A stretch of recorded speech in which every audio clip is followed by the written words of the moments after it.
Good evening. I'd like to call the Elk Grove Unified School District Board meeting to order at 5 p.m. And I'd like to announce that the board will meet in closed session to address items 1 through 4.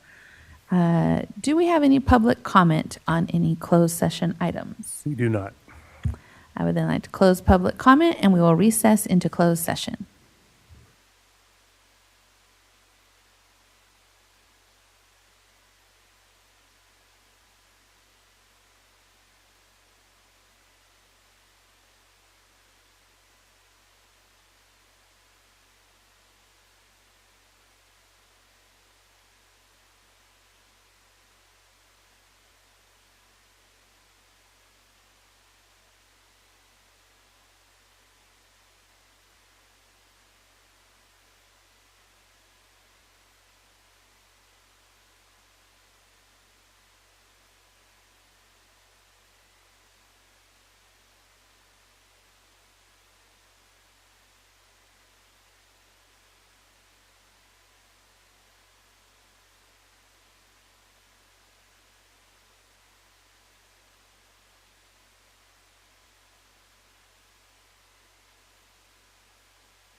Hello, my name is Mahira Shirzad. I'm in 3rd grade. I come to school.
Okay.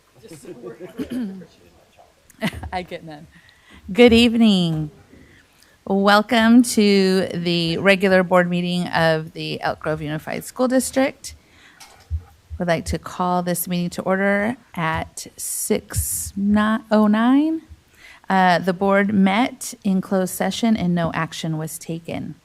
Good evening and welcome to Elk Grove Unified School District's board meeting. Instead of using the Zoom platform, we'll be using the Cosumnes Community Service District streaming service. You can access the live stream link from the district's website or directly through CSD's website. Today's meeting is being video recorded and will be available on the district's YouTube channel. The public comment process has shifted to in-person while utilizing the temporary live stream platform. We encourage you to attend the meetings and share your feedback with the board. Your active participation is valued and contributes to the decision-making process. Public comment information. During regular board meetings, the public may make public comments on items on the agenda or items not on the agenda. Requests to make public comment will be accepted for an item up until the board president introduces the item. Generally, members of the public will be given 3 minutes to address the board. If there are 15 or more comments on a specific item, the board will reduce individual comment time to 2 minutes each. If there are 30 or more comments on a specific item, the board will reduce individual comments to 1 minute each. Individuals may not defer their time to another individual speaker to increase their total speaking time. Please be mindful that district students may be watching. You are encouraged to address the board and the public in a respectful manner, such that all those observing, from children to adults, are made to feel welcome, safe, and valued. The board shall not permit any disturbance or willful interruption of board meetings. Persistent disruption by an individual or group shall be grounds for the board president to provide a warning and then to terminate the individual's privilege of addressing the board. And now we will do the land acknowledgement. We acknowledge that the Elk Grove Unified School District administrative facilities and schools occupy the unceded territory of the Miwok, the original people of the skies, land, and waters where we work and learn. The Miwok have cared for these lands since time immemorial. They continue to teach their traditional knowledge that comes from and responds to the needs of the land and people who share it. May our daily lives and work teaching, learning, leadership, and community engagement support the evolving vision of the Miwok for their community in these lands. May we strive to acknowledge the past for the betterment of our future generations. May we look to our tribal partners, the Wilton Rancheria, the descendants of the original people of this land, to assist with the successful education of our community. Thank you. And now for the Pledge of Allegiance, I would like to call on Ms. Leticia Lopez and Ms. Bridget Campbell, Principal, and Mr. Yang is going to read some words for you. Good evening. Valley High School is honored to recognize Mrs. Leticia Lopez as our education partner. The Elk Grove Unified School District recognized the outstanding contributions Mrs. Lopez has made over the years for her two daughters, one who graduated from Valley High in 2018, and the other a current junior at Valley High. Mrs. Lopez consistently demonstrates her commitment to Valley High School with her attendance at school site council meetings.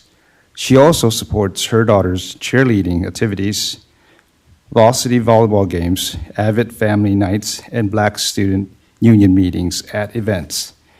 Mrs. Lopez is also an active member of the Village Advocates Sacramento, who can mentor youth, many of whom attend Valley High School. On most occasions, you will find Ms. Lopez willing to lead a helping hand at events, practices, and games.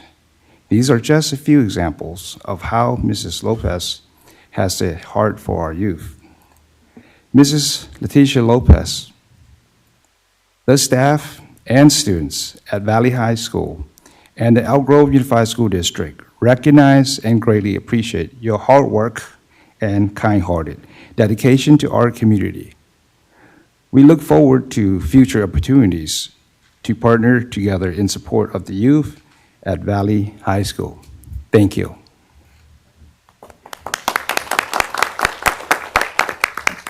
And you can now lead the pledge.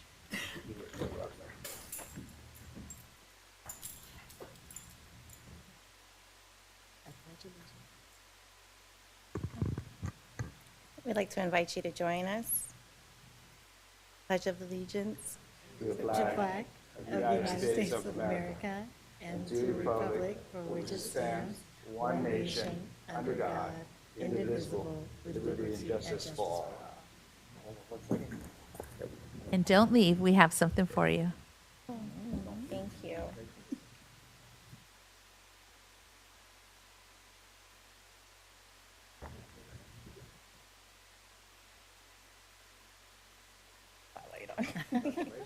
Thank you so much.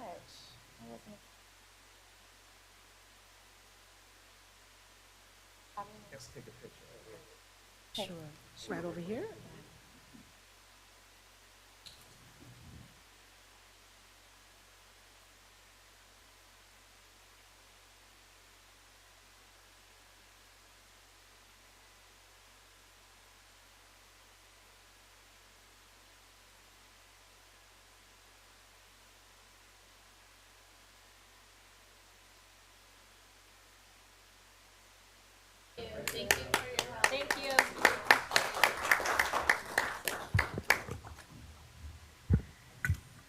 Okay. We appreciate our parents and family members as partners. And now I'd like to invite Ms. Bloomquist up for Native American Heritage Month.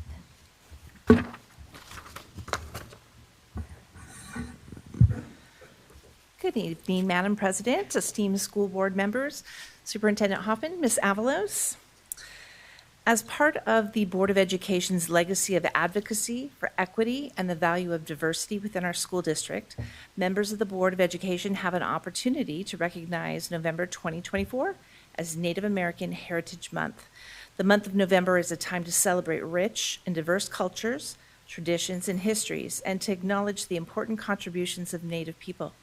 Native American Heritage Month is also an opportune time to raise general awareness about the unique challenges Native people have faced both historically and in the present. In support of this resolution, the Curriculum Professional Learning Department will provide resources to teachers linking the Native American Heritage Month to the arts, called Connecting the Past to the Present, California Indigenous Art. Additionally, the Educational Equity Department will post an informational slide deck on the department website for district personnel. The Board of Education is requested to adopt Resolution Number 30, designating November 2024 as Native American Heritage Month. Thank you. Mr. Vargas, do we have any blue cards on this item? Madam President, there are no blue cards on this item. I would then like to call for a motion to adopt Resolution Number 30, designating November 2024 as Native American Heritage Month. So moved. Second. It's been moved by Mr. Vargas and seconded by Ms. Chaitis Espinosa. All those in favor, please say aye. Aye. Opposed? Motion carries. Thank you. And I'll let you start with Sikh American Awareness and Appreciation Month. All right. The California Department of Education has designated the month of November 2024 as California Sikh American Awareness and Appreciation Month. In doing so, they note that this observance permits the society at large and the schools in general to celebrate the achievements of Sikh Americans and also to re-examine society's role in preserving the civil rights of all of its citizens. In support of this resolution, the Curriculum and Professional Learning Department will provide resources to teachers regarding civic engagement and the Sikh community. And additionally, the Educational Equity Department will post an informational slide deck on the department website for district personnel. Therefore, the Board of Education is requested to adopt Resolution Number 31, designating November 2024 as a Sikh American Awareness and Appreciation Month. Thank you. Mr. Vargas, do we have any blue cards on this item? Madam President, there are no blue cards on this item. I would then like to call for a motion to adopt Resolution Number 31, designating November 2024 as Sikh American Awareness and Appreciation Month. So move. Second. Oh. It's been moved by Mr. Yang and seconded by Ms. Albiani. All those in favor, please say aye. Aye. Aye. Opposed? Motion carries. Thank you. Thank you.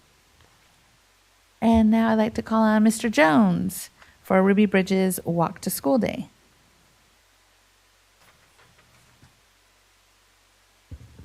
Good evening, Madam President, board members, Mr. Hoffman, and Ms. Avalos. Thanks for giving me a moment to be with you today. The Board of Education is requested to adopt Resolution Number 28, which endorses November 14, 2024 as Ruby Bridges Walk to School Day. As part of the Board of Education's legacy of advocacy for equity and the value of diversity within our school district, members of the School Board of Education have an opportunity to recognize November 14, 2024 as Ruby Bridges Walk to School Day. Ruby Bridges became a symbol for student activism and the civil rights movement at the age of 6 when she was the youngest of a group of African American students designated to integrate schools in the American South. On November 14, 1960, Ruby arrived for her first day of school in New Orleans to an angry crowd of people who wanted to maintain a segregated school system. Her courageous act of showing up for school each day and ongoing advocacy continue to inspire efforts for equity, diversity, inclusion, and student activism. In adopting this resolution, EGUSD joins other California districts in the California legislature in celebrating the legacy of Ruby Bridges and student involvement and empowerment for an inclusive, diverse, validating, and equitable educational environment. Thank you very much. Mr. Vargas, do we have any blue cards in this item? Madam President, we have no blue cards on this item. I would then like to call for a motion to adopt Resolution Number 28, which endorses November 14th, 2024 as Ruby Bridges Walk to School Day. So move. It's been moved by Mr. Yang and seconded by Mr. Vargas. All those in favor, please say aye. Aye. Opposed? Motion carries. Thank you. And you get to stay here for Red Ribbon Week. It's always a tongue twister. All right, let's see if I can do it. The Board of Education is requested to adopt Resolution Number 29, recognizing October 23rd through 31st, 2024 as Red Ribbon Week. The Board of Education is requested to recognize the efforts of teachers, staff, and administrators in support of Red Ribbon Week, October 23rd through 31st, 2024, as part of a district-wide prevention program that encompasses education and positive youth development. This year's theme is Life is a Movie, Film Drug-Free. Red Ribbon Week is the oldest and largest proactive drug prevention program in the country. It is an awareness campaign designed to warn students about the dangers of alcohol, tobacco, and other drug use so they will choose to be free of these barriers to success and wellness. Throughout Red Ribbon Week, messages are delivered to students in various creative and positive ways. Whenever possible, student leaders are involved in planning the Red Ribbon Week activities at their schools. This recognition will declare district support of this campaign to create awareness of substance abuse problems throughout Red Ribbon Week and other research-based prevention programs. Currently, the district receives competitive grant funds that support a district-wide research-based prevention program that is implemented throughout the school year. The Youth Development Office provides oversight of these grants. The goal of prevention initiatives at elementary schools is to help students understand the harm that can be caused by alcohol, tobacco, and drug use, and to equip students with the necessary life skills to resist negative pressures through Red Ribbon Week. Secondary schools participate in the district-wide prevention education program by supporting Club Live, Friday Night Live, peer-to-peer leadership, Link Crew, and Project Success, schools using coordinated community efforts to strengthen students at each continuation high school. In addition, the Youth Development Office offers parents and school staff training on various subjects upon request, including the development of those personal assets in students that will help them resist involvement with alcohol, tobacco, and other drugs, and lay the groundwork for enhanced student achievement as well as other specific drug prevention subjects. This recognition is intended to lend support to substance abuse prevention efforts within the Elk Grove Unified School District. Thank you. Mr. Vargas, are there any blue cards on this item? Madam President, there are no blue cards on this item. I would then like to call for a motion to adopt Resolution Number 29, recognizing October 23rd through 31st, 2024 as Red Ribbon Week. So moved.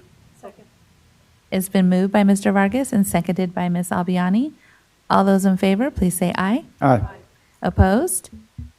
Motion carries. Thank you. Thank you. said all those red ribbon weeks perfect. Okay. Student expulsion, involuntary transfer recommendations. Would anyone wish to address the board in closed session regarding a student expulsion? I would then like to call for a motion to approve the recommendations for student expulsion. So moved. It's been moved by Mr. Vargas and seconded by Ms. Albiani. All those in favor, please say aye. Aye. Opposed? Motion carries. We have a request for return from expulsion. I would like to call for a motion to approve the request for return from student expulsion. So moved. Been moved by Mr. Vargas and seconded by Ms. Albiani. All those in favor, please say aye. Aye. Opposed? Motion carries.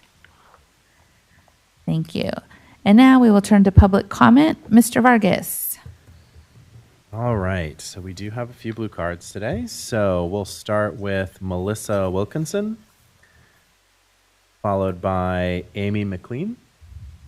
And Amy, if you want to stand up and stand behind her a little bit, we can keep this moving. Great. Hi. I found a fancy little blue card this time. You might I want am to, talking we might want to snake. pull that mic closer to you. My voice carries. I don't want to overpower the room. I just wanted to give the precursor that I'm on the spectrum. There's a silver lining to this, quote, disability that gives me some advantages over most. I'm transparent to a fault. Transparency is key with me, as it hasn't been with the district. I don't buy into societal norms because most of them there is nothing human or humane or normal about. I critique and notice etiquette and social norms without even realizing I'm doing so. I feel intentions and read rooms before a word is even spoken. All of these play a huge role in my observations of the district's behaviors over the last 8 years. Originally, I came here tonight to drop names and share specific things said. To touch on a few, Jesse Baker's special needs school being gate-kept or cherry-picked, and specific educators sharing with me that the administration higher up, you guys, does not care about the children, only their titles and paychecks. That's coming within your district, the people that you employ. Some of you in this room share that with me, and that's how they feel about their coworkers. I don't find them to be lying. I don't see what they would have to gain from lying. But that would not do anybody any good. That would only lead to retaliation from the administration, I fear. So instead, I'm here to advocate for my son, my nonverbal, severely disabled, chromosomally disabled son, Alton Thomas, and talk about how his IEP wasn't honored and his FAPE wasn't adequate, his free and public education. I counted 157 times from the time my son was 3.5 in the Head Start program at McKee to recently the fall of 2023, right after I lost my father, and my son lost his best friend, his only friend, for he lacks the social skills to make friends because the school district has been a babysitter and a let's go here to here to here without leaving him adequate time to make friends or attach himself to anybody or any building. Misplacements that spread across 5 campuses and 13 teachers and countless paras, more paras than teachers. Apologies and sorries for what? Apologies for giving my child an Army brat regiment of an education, moving from campus to campus to campus. Doing this to a normal child is unforgivable. Doing this to a child that his disability specifically requires Dustin Hoffman Rain Man style extreme consistency and strict routines is just plain destructive. In addition to the written sorries over the recordings that I've had, the verbal recordings that I've illegally taken, I've had to take because of the intentional manipulation from the people in this district and its employees, along with intimidation. It's an additional 70 to 90 verbal apologies and sorries, some by the people in this room, some by you guys sitting up there. You guys have been nothing but double talking the whole time, telling me I know my child and I know his needs best, that I'm a, quote, expert on my child, all the while manipulating my child's FAPE. Not just his FAPE, his life. The tantrums, the meltdowns, the waking up in the middle of the night, the terrors. As a consequence, I'm almost done. As a consequence of you guys not partnering with me and truly doing what is in best interest for my child and his best interest and his needs, my child has been physically, mentally, emotionally, and sexually exhausted and scarred. You probably wonder why I even have recordings of conversations with people in this, I'm almost done, in this congregation, in this school district. We really have to move on. I got one paragraph left. I'll tell you, Ma'am. my son does not trust me No longer trust that he is safe with mommy because mommy sends him places that he gets Mr. May- hurt and abused and irreconcilably damaged. Well, that makes me not to trust you guys anymore. That makes me have to hold you guys.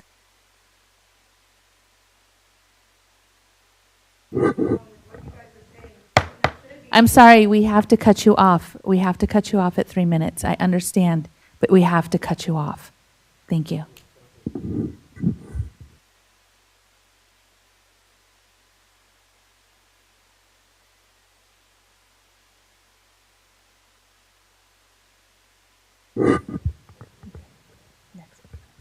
All right. Next up is Amy McLean, followed by Kirk.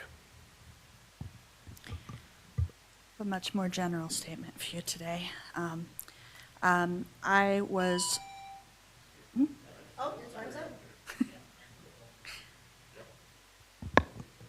Sorry, I'm quite the opposite. I'm rather soft-spoken. So I am concerned overall about class sizes in the district, as I indicated on my blue card. To get into the specifics, I know that 2 years ago we built an elementary school, and recently the Telescreen project was agreed upon that will put another elementary school in our district. That's fantastic. I like to see that growth. What I am concerned about is our need to plan ahead, because eventually those elementary school students are going to move into our middle schools. And I'm sure that the board has some plan in mind for the expansion that's going to be necessary to manage that. I'm sure the public would like to hear some of those plans in advance. Specifically, I was looking at the student accountability report cards for our district to get an idea of what our class sizes are looking like.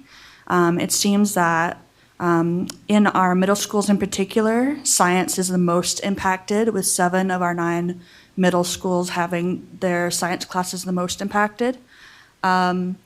Only 3 of our middle schools see their most congested subject at average class sizes below 30. So some of the ones that are looking great are James Rudder. The highest congestion is an average of 26 students. Albiani Middle School, the most impacted are social studies and sciences, tied at 28. And also the Joseph Kerr Middle School, the most congested are English and science, once again tied at 28. But then we also get more worrying numbers. For example, Toby Johnson, English is at 30, math is at 30, social studies is at 31, science is at 35. And then Pinkerton, also science is at 35. That concerns me, especially with science classes, because a lot of pedagogy in science involves hands-on experimentation, and experimentation can be dangerous if it is not adequately supervised, especially with our less mature students. So I just wanted to raise that with the board and ask if there are any plans for either expanding our middle schools in general, or especially expanding the number of teachers we have in the science program. Thank you. All right, and next up is Kirk.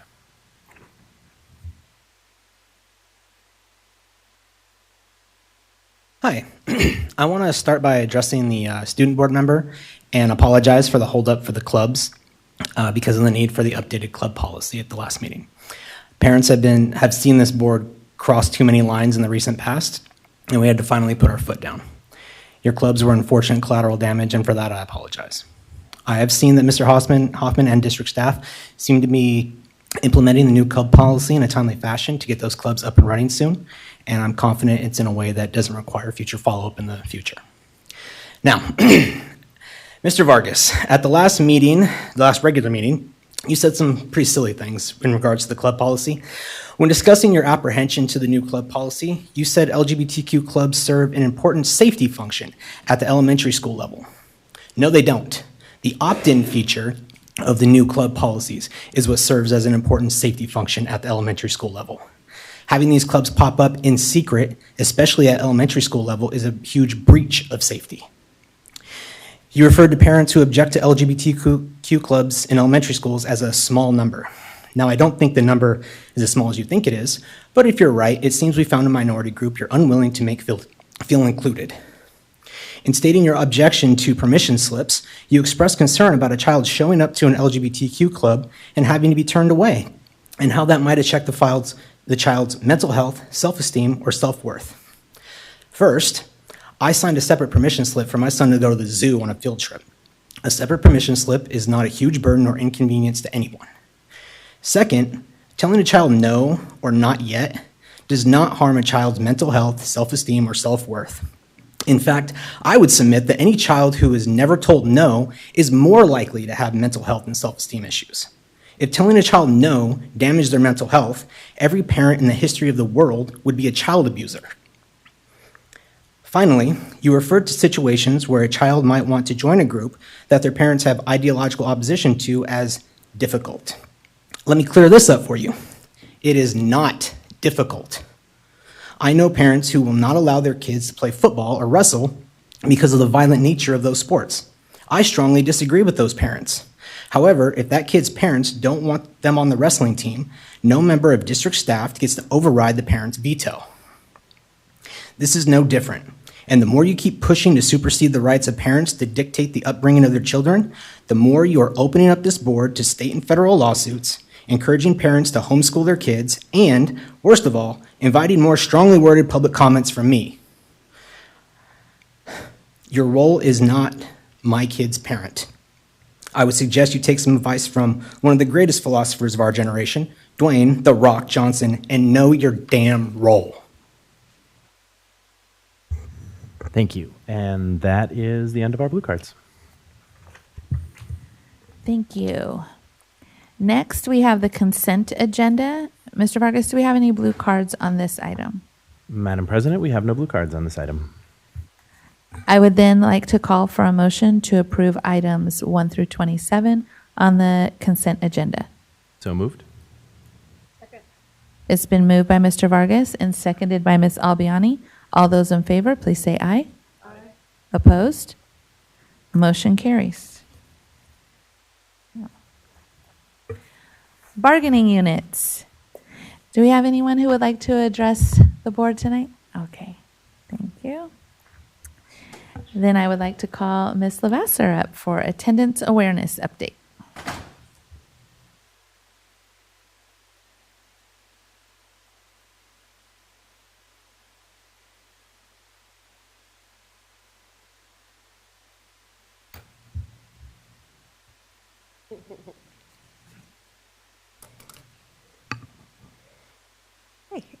Good evening, Madam President, members of the board, Superintendent Hoffman, Ms. Avalos.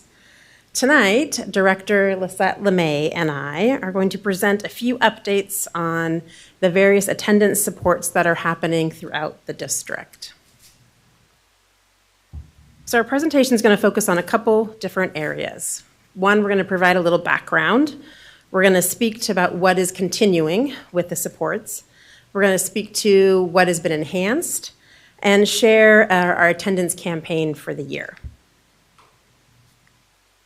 So as you're all very familiar with our EGUSD learning vision, you'll notice though tonight, not one of them is highlighted because attendance impacts all 4 of our strategic goals.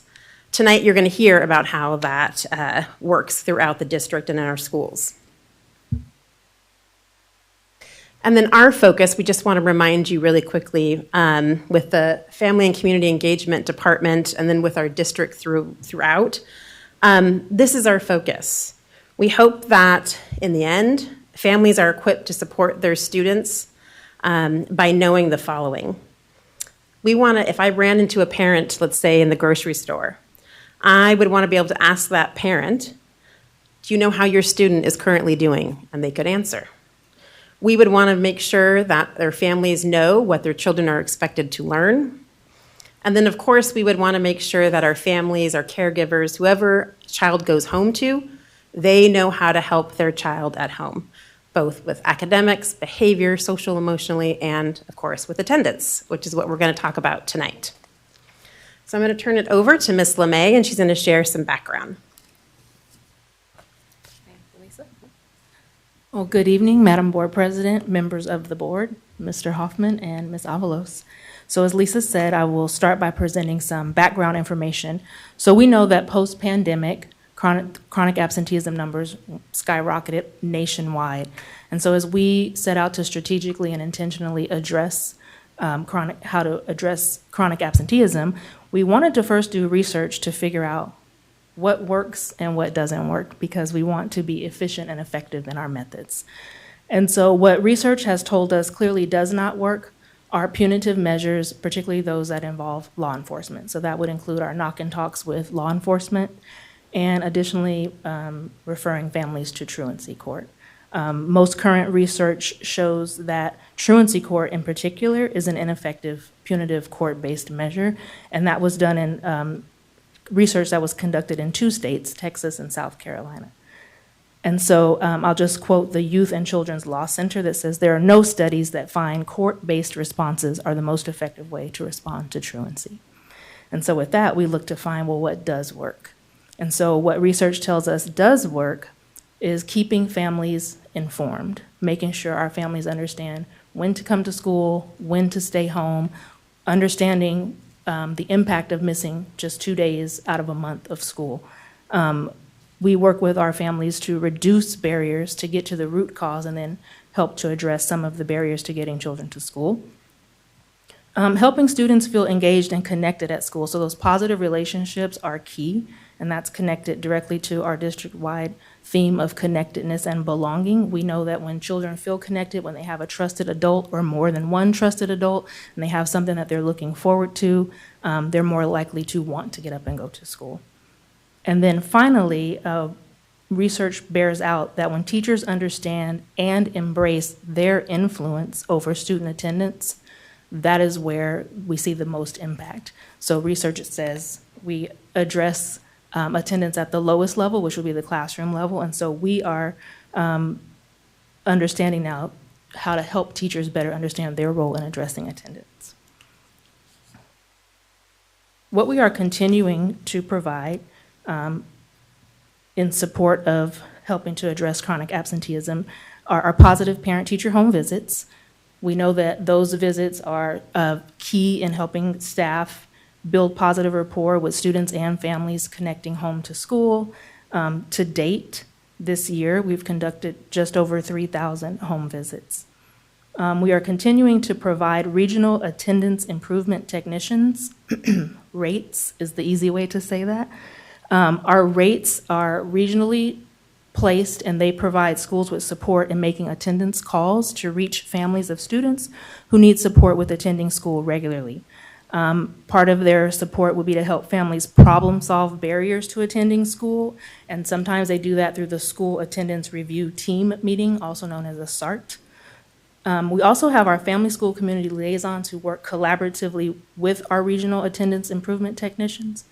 Our liaisons are on the ground making those connections with families, building positive relationships, and really being a bridge between home and school.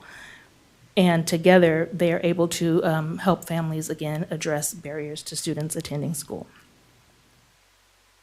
We will continue also our collaboration with various district departments. For example, we collaborate strongly with our research and evaluation department because obviously we want to make sure that the measures we implement are effective and are working.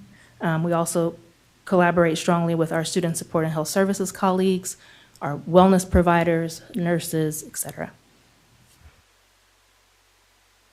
In terms of enhanced support, something that we're super excited about is our collaboration with research and development in rolling out what are called nudge letters. And so these are personalized letters that include very specific information about a student's attendance rate, and it compares the student's attendance rate to either their grade level or the school in general so that families can see how their student compares to their peers or the greater community.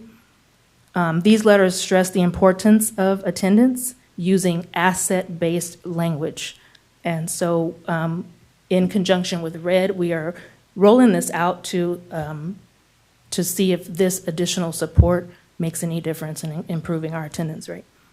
We are continuing to use talking points. What is enhanced about that is that sites are now using talking points in addition to other two-way communication with families, but to let students know, hey, we miss you. We want you back in class. Is there anything we can do to support you? And then again, our family school community liaisons are on the ground building those relationships with families as well. And then finally, an additional enhanced support, thank you, Lisa, is around professional development. So one of our family resource teachers, in conjunction with one of our program educators, developed a professional development workshop specifically for certificated staff, and it's called Piecing Together the Story of the Empty Desk, and it is powerful. It's grounded in understanding the impact of adverse childhood experiences, which we call ACEs, and it's really helping staff understand the why behind the absences. And often when we understand the why, it's easier for us to come along and be a support to our families. This professional development encourages mind shifts around how we address barriers to attendance. And then the fun part is it provides tools in the moment for staff to use in reconnecting with students and families with school. And so the one workshop I attended, they all left with postcards that they'd already identified 3 students that they know they needed to make some connections with, and they were excited about that. This is offered regionally, and so Franklin Valley and Florin regions have already had this professional development workshop offered, and next up will be the Elk Grove region in November. And with that, I'm going to turn it back over to Lisa, who's going to share about the attendance campaign.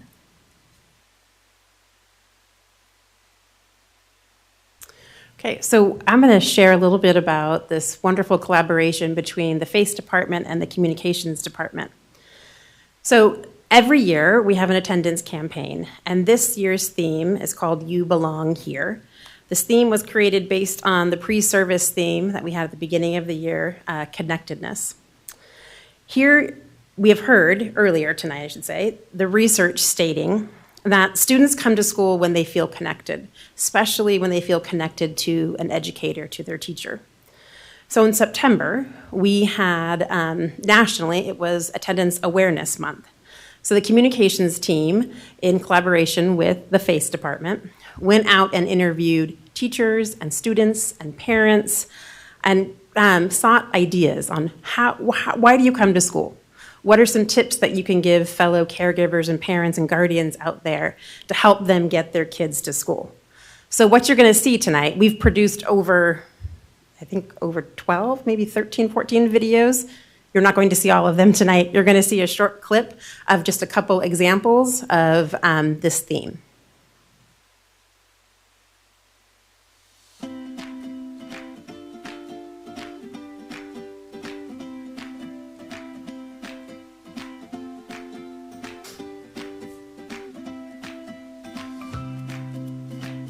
Hello, my name is Mahira Shirzad. I'm in 3rd grade. I come to school daily, like every day. Oh, I like being here every day because I love education, I love school, I love class pets, everything here. Oh, I love to read Sam the Lost Puppy, Captain Underpants. I just am excited. I do not like to miss school. I do not like to miss school because I do not want to miss out on everything they do. The fun stuff, the math. Because we're just working on math, I do not want to miss that. Because it's actually fun. If we're not here, they can't explain it. Oh yeah, my teacher is so nice. Miss Scott is so nice. She's a wonderful teacher. One thing I think is I want to be at school to get used to my teacher. I don't want to be sad like, oh, I'm not getting used to my teacher. I do not want to miss nothing. I do not want to get a bad report card. I remember last time I was late, and I'm like, oh my God, I missed out on a lot of stuff. And then I had to get work on stuff, so I make sure that I was better on time. The kids, especially from my experiences of teaching in TK and Kinder, they love the schedule. They love the routine of just coming in and sitting down. And one of our things I love to do with them, it's called community circle. So every day we sit in a circle and everybody says, how they're feeling. It's just our time to check in. And you can really tell when someone's not there. And what I love is the next day, if a student was absent the day before, all the kids will be like, where were you? We missed you. Why weren't you here? And I'll even ask them, why weren't you here? I missed you. They really like build that community together. So when you're not there, it shows. I believe it's important to show up every day on time because it just creates a better environment when we have everyone there, better group environment to not have someone missing. I would say it's most important, first off, to build good habits. Just even missing 1 or 2 days can really be detrimental to playing catch up. I'm a senior. I have 2 other siblings that go here, so just to build an example. I'll have 1 to 2 tests every week. And, just missing one of those days could mean I miss out on the study guide for that, or I miss out on the actual test. It's very distracting having people come in and out in the middle of you working. It's easier when everyone's here and everyone's learning things at the same time. And attendance is very important for sports as well. I do cross country, and I'll have morning practices, which require me to get up or be at school at 6 a.m. That is just what's really helped me to set a high standard for getting up early and showing up on time. You have to be there every day and ready to show up and do what you need to do. So attendance is a big part of everything. Either be involved with another group or just set a mental reminder for yourself to get up at the first alarm you set, not the last. So in the high school level, especially in science, we do lots and lots of group works, labs, and all sorts of those inquiry activities. They're always done together. And so when a student misses class, one, they're missing those lab experiences. It's difficult to replicate later, right? If you miss that day, you miss that day. And they're missing that time to interact with the material of their group. There's some learning lost there. What I've noticed in my science classes is that's the only students, and I mean the only ones that fail, are those that are chronically absent. That is the single greatest predictor of their grade is their attendance in my class.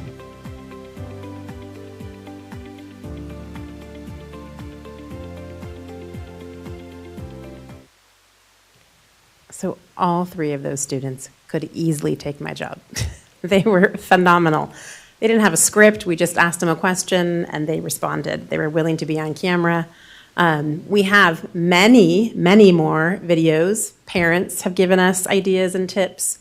Other teachers have been interviewed. So I encourage you, if you don't follow Elk Grove Unified on Instagram or Facebook, please do. You will see all our videos there. Or you can go to YouTube, the Elk Grove Unified School District's YouTube page, and all of them are there. They're worth watching, so highly recommend that. So in conclusion, we will make sure both this department, FACE, communications, all of us will continue to partner with our families and our schools to break down barriers so families can get their children to school. That is our promise to our families, to learn what the problem is and help them to get over that. We will continue to work with our research and evaluation department as they have helped us making sure that our programs are working and helping us with attendance rate and chronic absenteeism numbers. And then we will continue to make sure our students feel welcome. That's important. We know the research, it is out there, it is all over the place. We know that when students feel connected and feel welcomed at school, they come to school. So we will make sure that that continues to happen every day. Thank you.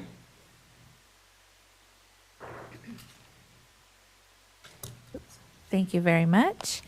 Mr. Vargas, do we have any blue cards on this item? Madam President, there are no blue cards on this item. All right. I will then turn it on over to my colleagues. I'll start with Mr. Perez. Any questions or comments?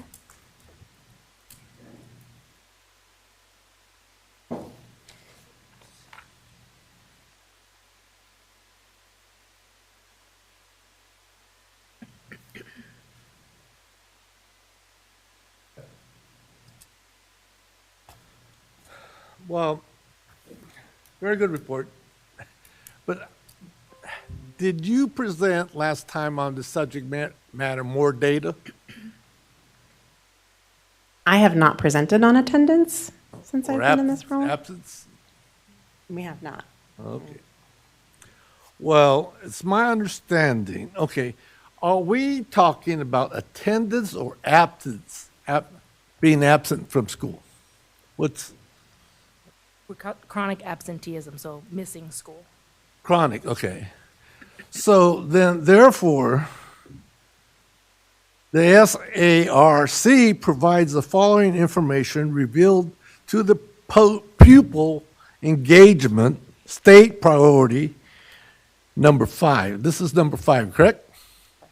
Now, can we or have we done a report district-wide of each school that has a report of this issue, the chronic absenteeism, and where the problem is and what we're doing, how much funding we are giving this priority number 5? To answer your first question, yes, we have access to data for every school around the Right. chronic absenteeism numbers. Yeah, it'd be, and then we could, like, if it's a problem here or there, we should put funds directly in those geographical areas. And that is what LCFF is about. It's to deal with these problems. And also, I'm interested more so because the loss of revenue, ADA. Now, that's the other subject. Do we have a report of the number of unexcused absence and how much district-wide, but do we lose as a result of this? This is valuable, and this should be documented and also given to our principals, teachers, and our community stakeholders and parents especially, because if their schools and their children do not go to school, we lose money and classroom resources and funding geographically. So they need to understand that, but yet, do you think they understand that? So yes, we support all of our schools. We continue to make sure that those schools that have higher absenteeism numbers get some extra support. No, and the question is, excuse me, go ahead. Do parents understand the fact if those kids do not go to school, their school sites lose money, funding? That is part of our communication when we meet. That's part of during message. Yes. Okay. And so, yes, again, we need data regarding, today, I just looked at this issue, state priority pupil engagement, and, it says, high school dropout rates, high school graduation rates, and the last one is chronic absence. And they have data by schools, and then I looked at my region, Area 1, and other schools, and, other regions, and, I think where some of the issues regarding this chronic absenteeism. And so, yes, again, we need data district-wide, by region, and then we as board members could go out there and hit the community also and tell these, besides the principals and staff, hey, this is a big issue on the campuses throughout our district. Give that message, and maybe the social medias and also the Sacramento Bee, the Elk Grove Citizen, a variety of medias need to be educated, on this issue. That's what I suggest. And again, I'm going to say, we have our annual California School Board Association meeting coming up next month, and also look at the Golden Bell Award. That's one of the items they give annually. And you mentioned these studies. You're right on regarding the studies. You're on track. But there's model programs out there on this issue. They work in other school districts, and I know they work here. And I'm pretty sure we had model programs here prior. And we just need to continue fund them.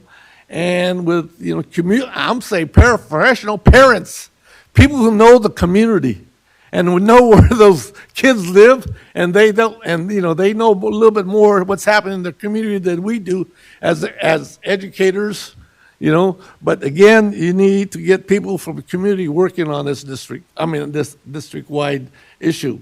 I've seen it at other school districts, and when you involve paraeducators who are parents, and they know the issues in the community.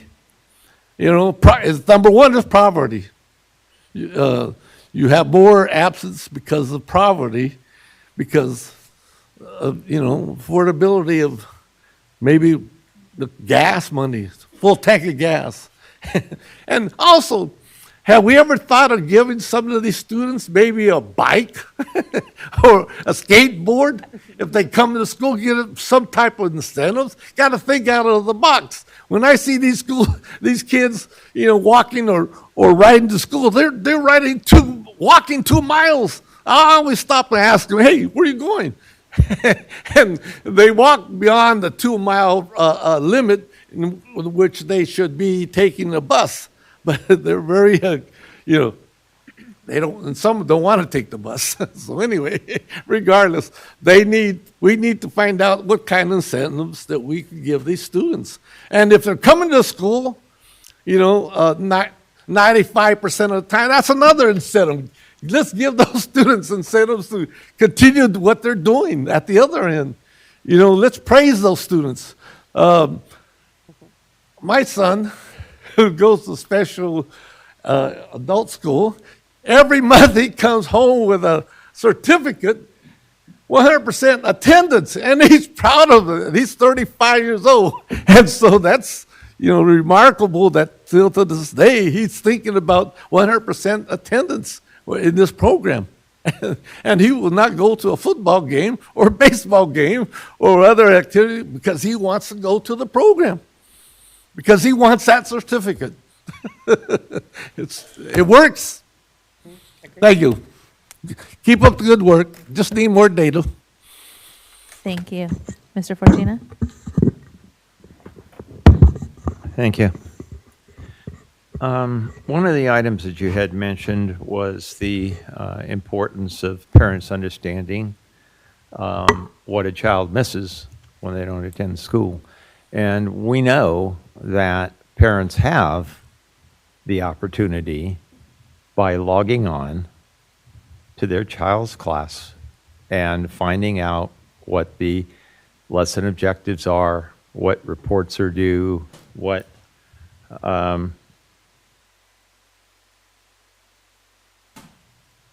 excuse me.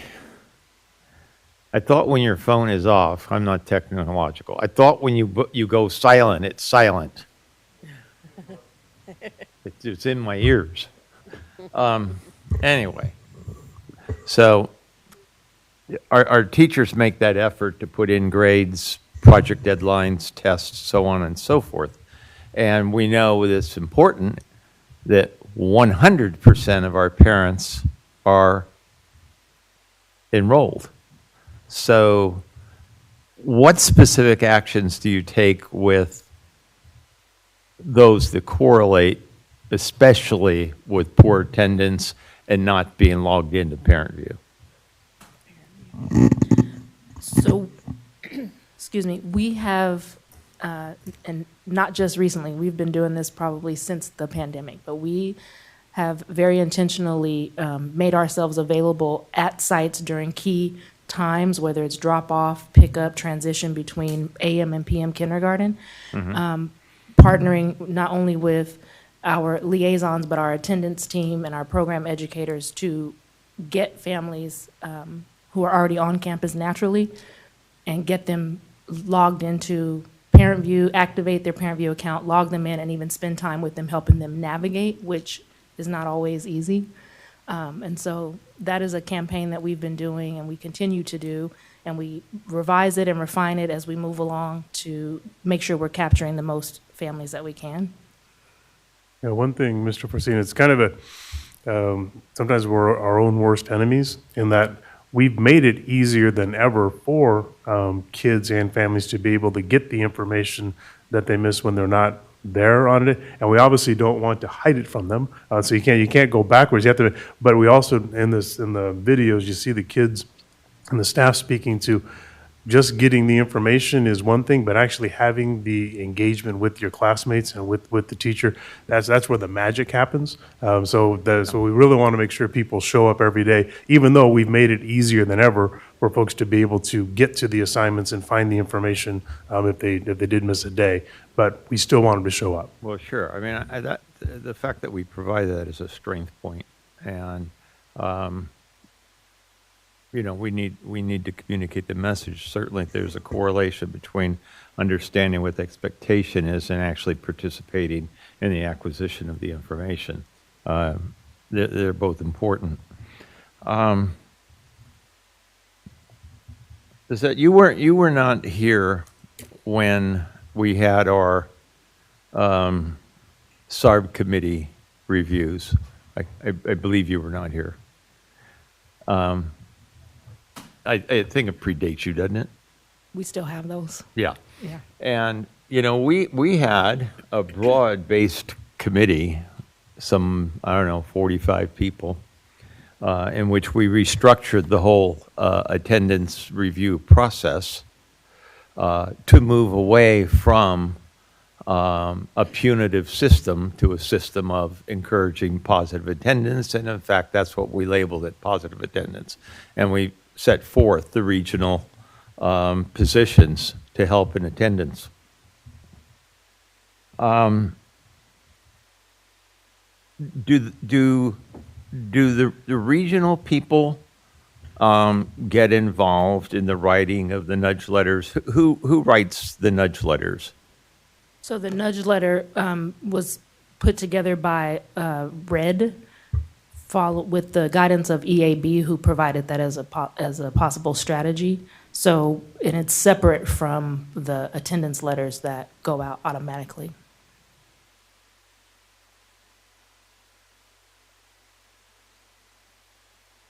Is there a coordination between them? No, the nudge letter is a separate strategy. It's its own letter, and it doesn't have anything to do with the attendance letters that go out automatically. The nudge letters are meant to be an intermediary strategy that we get earlier intervention with families whose students are on the cusp, perhaps, of becoming chronically absent.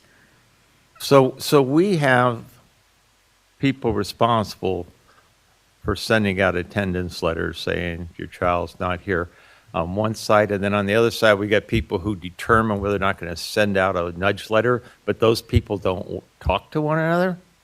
Oh yeah, there's coordination, communication, collaboration, all of that, yes. Yeah, okay, so they do coordinate. Mm-hmm. Correct, yes. And they both have knowledge of what each other's actions are? Yep. Okay. Thank you. Ms. Chavez Espinosa. Thank you, Madam Chair. We've spoken before about what seems to be almost a cultural change post-pandemic in people's attitudes about the importance of school. And it's probably too early to have great research on what that is and why. I just want to suggest that for a district of our size, it might be a good idea to consider bringing in outside experts and conducting like focus groups, something like that, getting ahead of, instead of waiting years for the academic research to be available, to try to really flesh out for ourselves exactly what has changed for the families we serve, and just, to continue to develop new strategies to bring them onto campus to benefit from all of these great resources we're trying to put in their hands. So that's it. Oh, and I also want to concur. I think we should put that first child on payroll. She was fantastic. Celine? Just a brief note of gratitude as well. What was said about connection, we know that it resonates, especially as opposed to punitive and other methods that tend to drive students away, especially based on their life circumstances. So as someone who exists in the student context, working with middle and high schoolers, so frequently we understand as well that belonging, with all the different axioms to belong, is so crucial, be it personal interests, academic interests, cultural affinity groups, even just support systems and safe spaces that really drive students to campus. So my priority here would be, and I've been in communication with the campaign as well, to connect the campaign and staff who are working on it to more student-led initiatives and student leaders to really fuel that campaign and be in videos and script around that narrative. And I feel like that would really enhance what is going on here. So thank you very much. Mr. Vargas? Thank you for the presentation. I appreciate the opportunity to learn more about these things. I think in my visits to campuses, I've seen a lot of what they're doing at the site level and even in the classroom level, and sort of seeing how all of this fits together is really exciting. And our campuses are getting really creative and fun and trying to have fun with it, and it's been a real treat to see. So thank you again. I appreciate what you guys are doing. Ms. Halbiani? Thank you for the presentation. I do follow us on Facebook, and some of my favorites are parents telling other parents how they get it done. Like, I've got 3 kids, so we set out clothes the night before. We hang the backpack on the back of the door. We put the shoes they're going to wear. And really, I had a number of children to get out the door in a timely fashion, and it's tough. And so I think that really gives you a feeling that we're all in this together. Like, they want you to succeed. Like, that parent who's teaching wants your kid to get to school. And I love the feeling of community and positivity that's around this. I appreciate that. Mr. Yang? Yeah, I also want to thank you too for the presentation. As a parent of 4, age range from 5 to 17, get them to school is a challenge. I thank my wife for continuing to do that work every day, and so looking for that lens, it is a challenge, and for sure. However, I really love what our student board has alluded to, all the things that she said. I just wanted to also add that I love the fact that you guys have the home visits. I think the home visits show so much value beyond some words, really, because that human connection, that in person, shows so much care, so much value. And for you folks who do 3,000 plus visits, I thought that was phenomenal, and I would definitely love to be a part of that home visit in the near future, as I alluded to you, and just continue doing good work and continue to collect data and strive for improvement. So thank you very much. Thank you so much for the presentation. I think I agree with my colleagues here. The continued shift from punitive strategies to more asset-based language, that sense of connection and belonging, but also the work that's being done with the teachers and the professional development. Hearing the teacher say, the TK kinder teacher, and talking about community circles. I have a 6th grader who they still do community circles, and he says, "Ooh, I can't wait to share this at community circle." And so I think just instilling that and building upon that, that the students don't want to, like the young lady who was like, "I don't want to miss it, it's so great." I think that we continue to build that, but also the empathy and care that you show when you are working with families and we're thinking about the adverse circumstances that they've gone through, the trauma that they may have had as students. And so I appreciate that you educate your team and the teachers as well to think about that in that project, the empty desk, the story of the empty desk.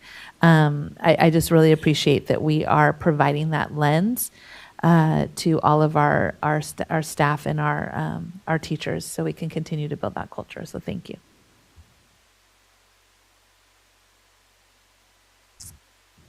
All right, and Miss Avey, language acquisition programs.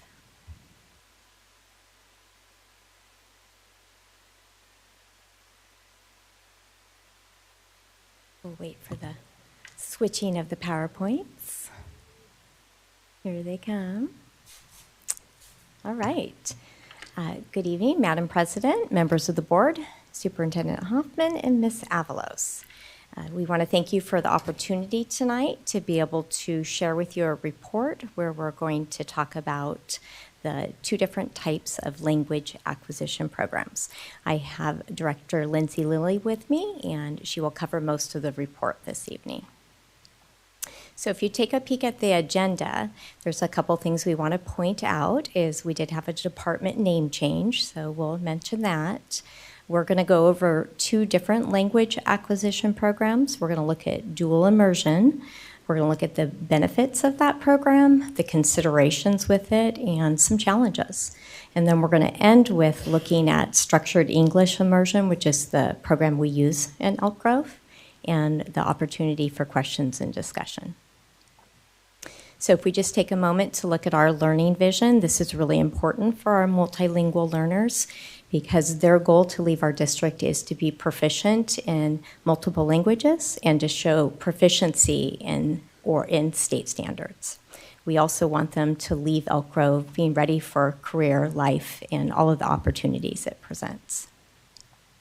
We have our district goals before us. Tonight, we're really going to focus on high-quality instruction, and that is going to allow us to lead into the 2 different types of language acquisition programs. And just as you know, we sent a BC on this, but we had a new name that was effective July, and that was a team effort. There was a lot of time put into deciding what the name would be so that it would really have the meaning that's needed to be able to support the multilingual learners in our district. And with that, I'm going to turn it over to Director Lindsay Lilly. Thank you. Good evening, Madam President, members of the board, Superintendent Hoffman, and Ms. Avalos. As mentioned, tonight I will be sharing information on 2 different language acquisition programs. Specifically, we'll be looking at dual language immersion and structured English immersion. Per Ed Code, districts at minimum have to offer our English learner students a structured English immersion program option. But recently shared at our state's bilingual coordinators meeting, out of the 977 districts across the state, there are approximately 290 districts currently implementing a dual immersion program. A dual language immersion program is a type of language acquisition program where our students are learning academic content as well as a second language simultaneously. And ideally, these programs would consist of 50% of students who speak the target language and 50% of students who are English only or monolingual. I wanted to share tonight 2 different program structures. 2 of the most common program structures or implementation models are a 50-50 model and a 90-10 model. With the 50-50 instructional model, our students would enter kindergarten and 50% of instruction would be provided in the target language and 50% of instruction would be provided in English. As students would progress through each grade level, the percentage of instruction in the target language as well as English would remain the same. And that program model is mostly recommended where there is a higher number of students who are speaking the target language. Another instructional model is the 90-10 model, and this is where students enter kindergarten and 90% of instruction is taught in the target language and 10% of instruction is taught in English. As students progress through each grade level, the percentage of instruction in the target language decreases by 10%, and instruction in English would increase by 10%. And that continues until our students reach about 4th grade. Once students are in 4th grade and beyond, instruction is 50% target language and 50% in English. This model is often recommended when there's a higher number of students who are English only or monolingual. Both program models are effective, but choosing a model really depends on a variety of factors and your student demographics. Next, I wanted to share 2 different implementation models. The first is a whole school model, and that is where every student who is enrolled in the school is participating in a dual immersion program. Another option is to have a program within an existing school. And this is where there's a select number of classes at each grade level that are dedicated to a dual immersion program. Tonight, I also wanted to highlight some of the benefits, considerations, and challenges. Benefits include an increase in global awareness and enhanced connections to heritage, language, and culture. We often see an increase in cognitive skills as well as academic achievement. In our own district, data has shown that once our English learners reclassify, they often start to outperform their monolingual peers in both state assessments and in the classroom. And in addition to college and career readiness, bilingualism and biliteracy are skills that are in high demand for many of our employment fields. Some things to consider: most districts who are implementing a dual immersion program often have English and Spanish as their top languages, and that allows them to really streamline their efforts into one program. However, in Elk Grove Unified, we have the privilege of serving over 11,000 English learners, and there are approximately 120 different languages spoken across our district, with our top 3 being Spanish, Vietnamese, and Farsi. And so when considering a site or a region or even a language for a dual immersion program, there would have to be a plan in place that would create an equitable process for both of our families who are wanting either a program to continue to develop that literacy in their heritage language, or for families who are wanting a program so that their child can learn a second or a third language. Some of the challenges that come with dual immersion programs are resources. There are not many curricular materials available in multiple languages, and often districts who are implementing immersion programs are having to create their own instructional resources. In terms of teacher recruitment, we would want to make sure that we have enough teachers with the appropriate credentials to be able to teach and provide an immersion program. Our teachers, as well as our instructional coaches, would need professional development in best practices as well as immersion teaching strategies. We would need assessments that are designed for students who are learning 2 languages simultaneously, because we want to ensure that they are continuing to make progress both in the target language as well as English. Districts that are implementing dual immersion programs do not receive additional funding from the state. And while there are a variety of grants available, it does not guarantee long-term sustainability for a program. And then in terms of time, it would take several years to be able to thoughtfully implement a dual immersion program, because if not done well, you run the risk of students not developing proficiency in either language. Next, I wanted to share information on Structured English Immersion. Structured English Immersion is the current language acquisition program we have in our district. All of our teachers hold a special authorization that allows them to teach our multilingual learners. Instruction is provided primarily in English, but our teachers use and teach English that is at an appropriate level for each student's proficiency, and they also are providing additional language support. Instruction is scaffolded, and teachers use a variety of instructional strategies to ensure that our students have access to content learning as well as language development. With our Structured English Immersion program, our English learners are developing content knowledge as well as language simultaneously. All English learners are provided with a Structured English Immersion program option at all of our school sites, and that is done through what we refer to as integrated and designated ELD. Integrated ELD is where the grade level content standards are at the forefront of instruction, and our teachers are scaffolding and using those strategies and language support to ensure that our English learners have access to academic content. Integrated ELD is provided to all English learners all day in every subject.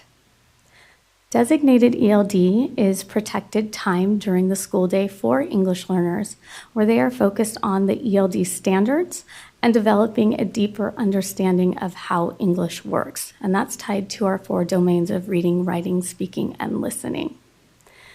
In elementary, our kindergarten students receive 15 minutes of designated ELD daily. And in grades 1st through 6th, our students receive 30 minutes of designated ELD daily. For secondary, designated ELD can occur in their core English class, or there are specific courses designed for English language development. And those courses vary based on a student's need. A newcomer pathway would look very different than a pathway for a long-term English learner. So both integrated and designated ELD combined provide our English learners with a very comprehensive program that allows them to develop academic content as well as language simultaneously. With structured English immersion, we always have to progress monitor. So we progress monitor our current English learners as well as our reclassified students for 4 years. And that's to ensure that they continue to increase with their language acquisition and academic achievement. We have 16 instructional coaches that provide professional development specifically to supporting our English learners, both at the district level and with our individual sites. There are 3 program specialists who support with instruction as well as ensuring compliance with our state and federal mandates. We have curricular resources specific to designated ELD that go through an extensive pilot process, multiple steering committees, curriculum council, and board approval. And then we often collaborate with our Department of Research and Evaluation to monitor the implementation as well as the effectiveness of our English programs and services. Currently, our reclassification rate has tended to be above state average.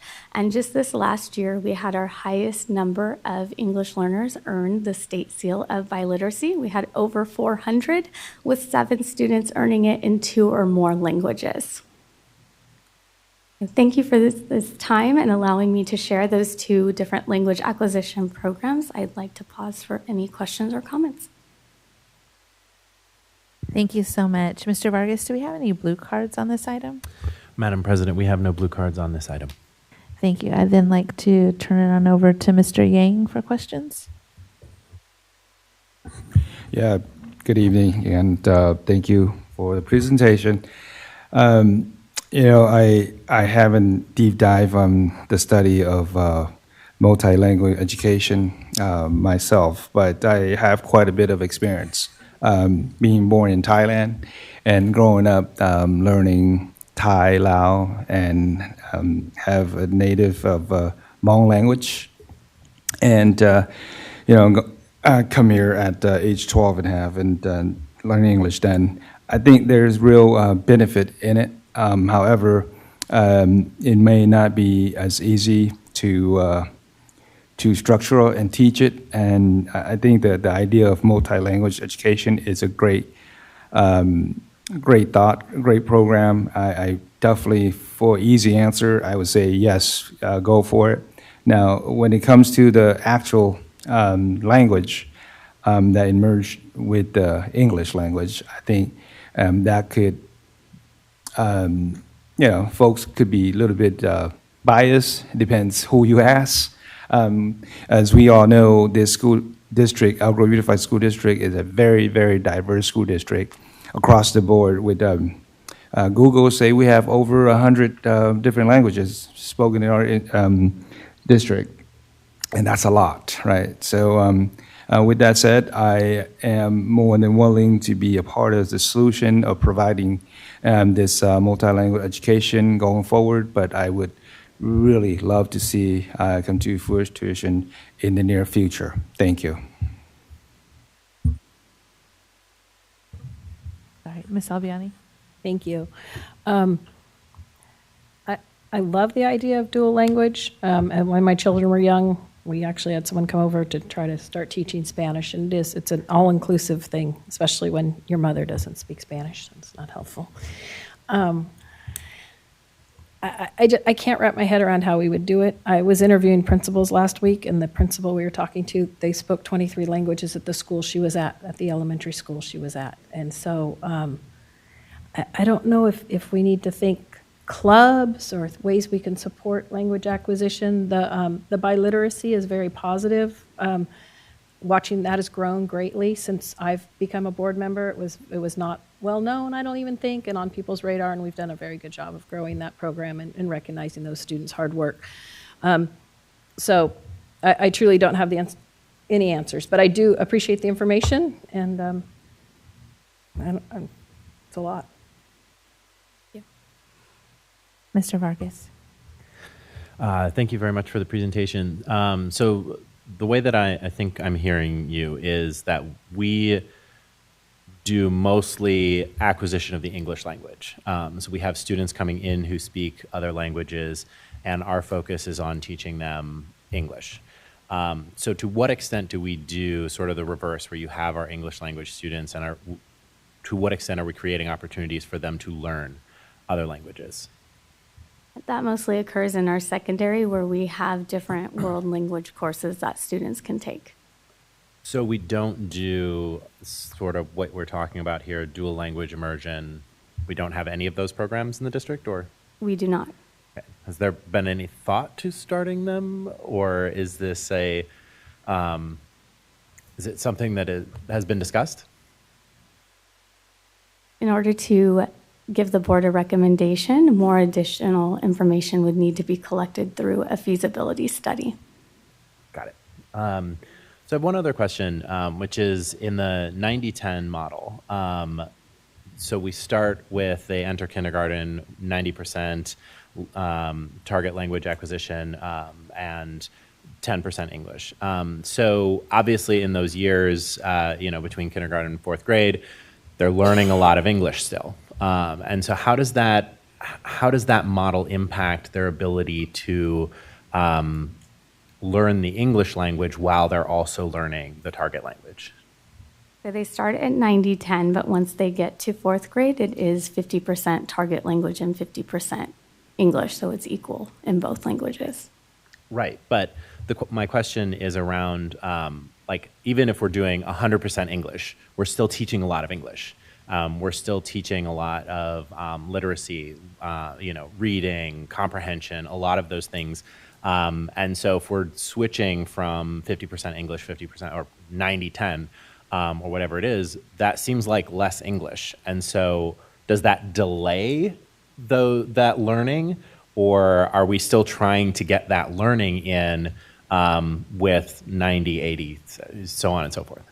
So both models are effective. There's research and benefits and cons to either model. The difference comes when students exit the program, as well as, sorry, I lost my train of thought.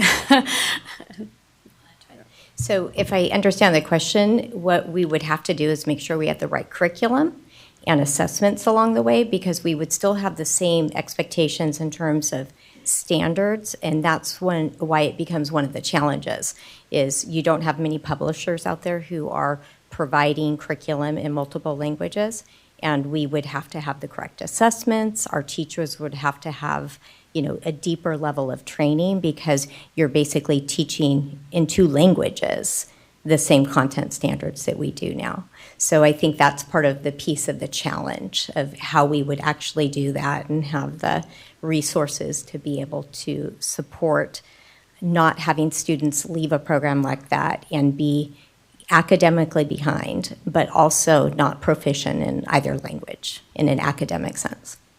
It is one of the challenges of keeping a cohort of kids through an entire grade range, but if you have kids that just typical mobility happens among families, and if you have this type of program here, but then they go to a different program either within the district or they leave the district completely, if it doesn't match up, there is the challenge that goes along with this. So cohorting the kids together and being able to keep them together is really important, whichever model you choose, because that's what they're going to. That's how that system is structured. And if you go to a different structure, you're going to run into those challenges.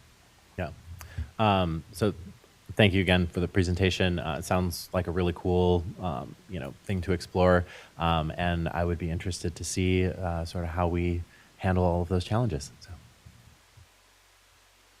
Thank you, Celine.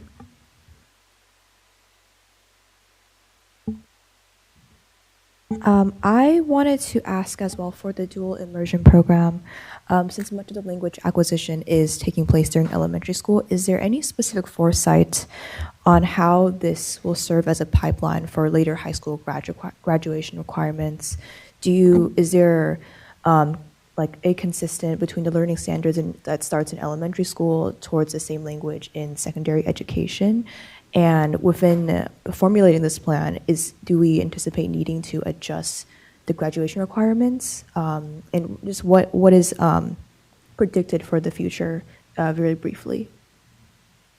So with the dual immersion program, they would start developing proficiency in the target language as well as English. By the time they reach, as I had mentioned, the exit criteria can differ depending on the type of program, but essentially once students get to around middle school, they're proficient in both languages. They start to take the world language courses that we offer, and then they continue on our already established graduation plan.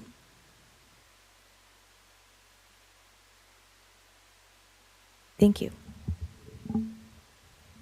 Ms. Chaides Espinosa. Madam.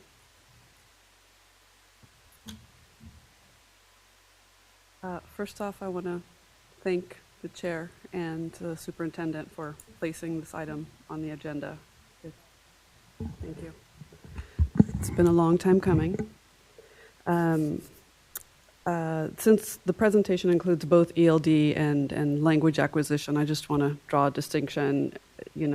Our ELD programs are successful. Those reclassification rates are solid, and I very much appreciate all the work that is being done. As someone who came into the public school system not speaking English, it is just incredibly important work, so thank you to everyone who is doing that.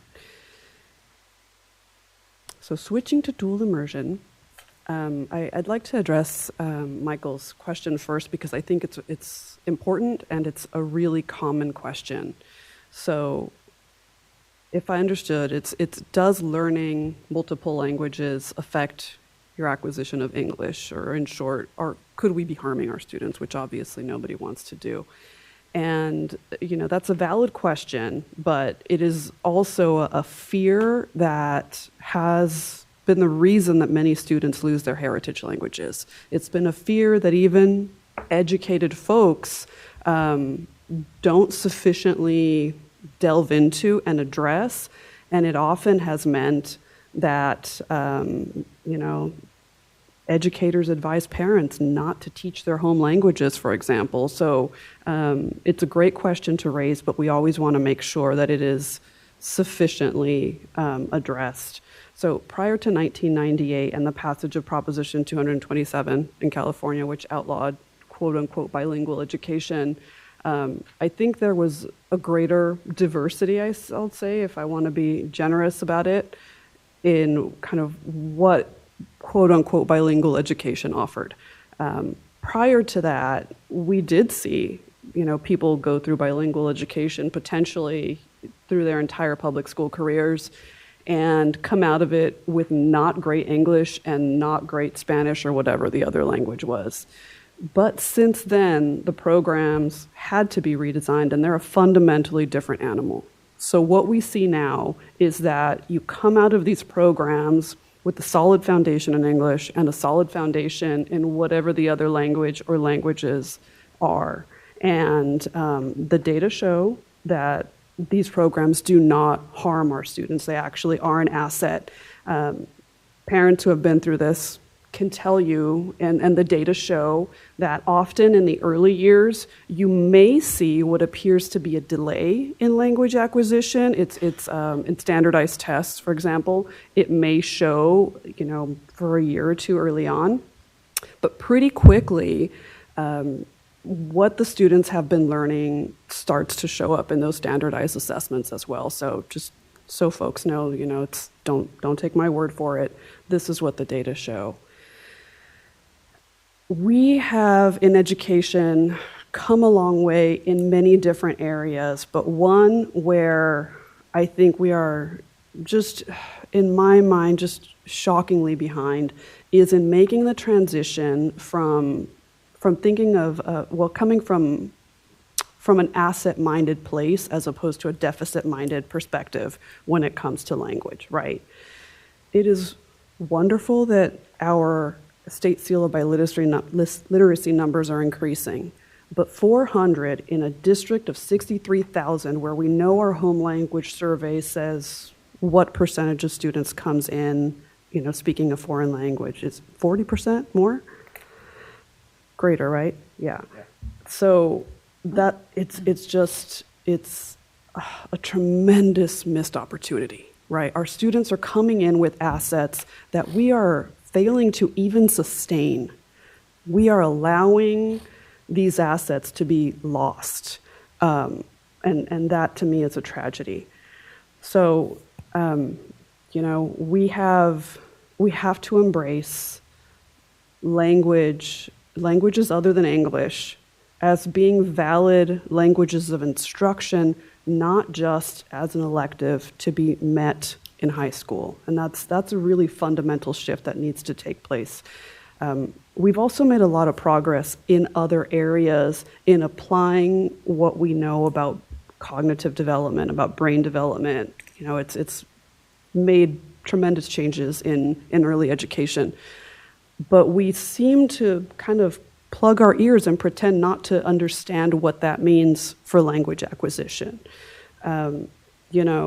Not scientific, but in my experience, going through public schools in California, most young children could come from a non-English speaking country and be conversational and navigate in the matter of a few months with proper support. We hear that saying, right? Their brains are sponges. They really are. They really are at that age, and that's what dual language programs do. They capitalize on that short developmental window in which those kids seem to perform miracles, right? They do things that our adults' brains cannot do. And I say most kids because that's not going to be the reality for every kid, and thank goodness we have high quality English language development or whatever other supports those kids may need. But waiting to teach language until it is, as demonstrated by science, at its most difficult when they're almost adults in high school is something that public education as a whole really, really needs to get away from. And I think Elk Grove is at least as capable of doing what other districts in California are doing, right? So since I joined this board, requests for dual immersion are the most consistent theme that has come up year after year, right? There are things that grab our attention and we need to focus, and that unfortunately has been the case every year I've been on this board, something other than dual language. But this one is one that comes up organically and very consistently. Obviously, Spanish is probably the most common request, and that's partly because we have a large population of Spanish speakers, but also because non-Spanish speakers view it as something very valuable in terms of, the economy and the business world.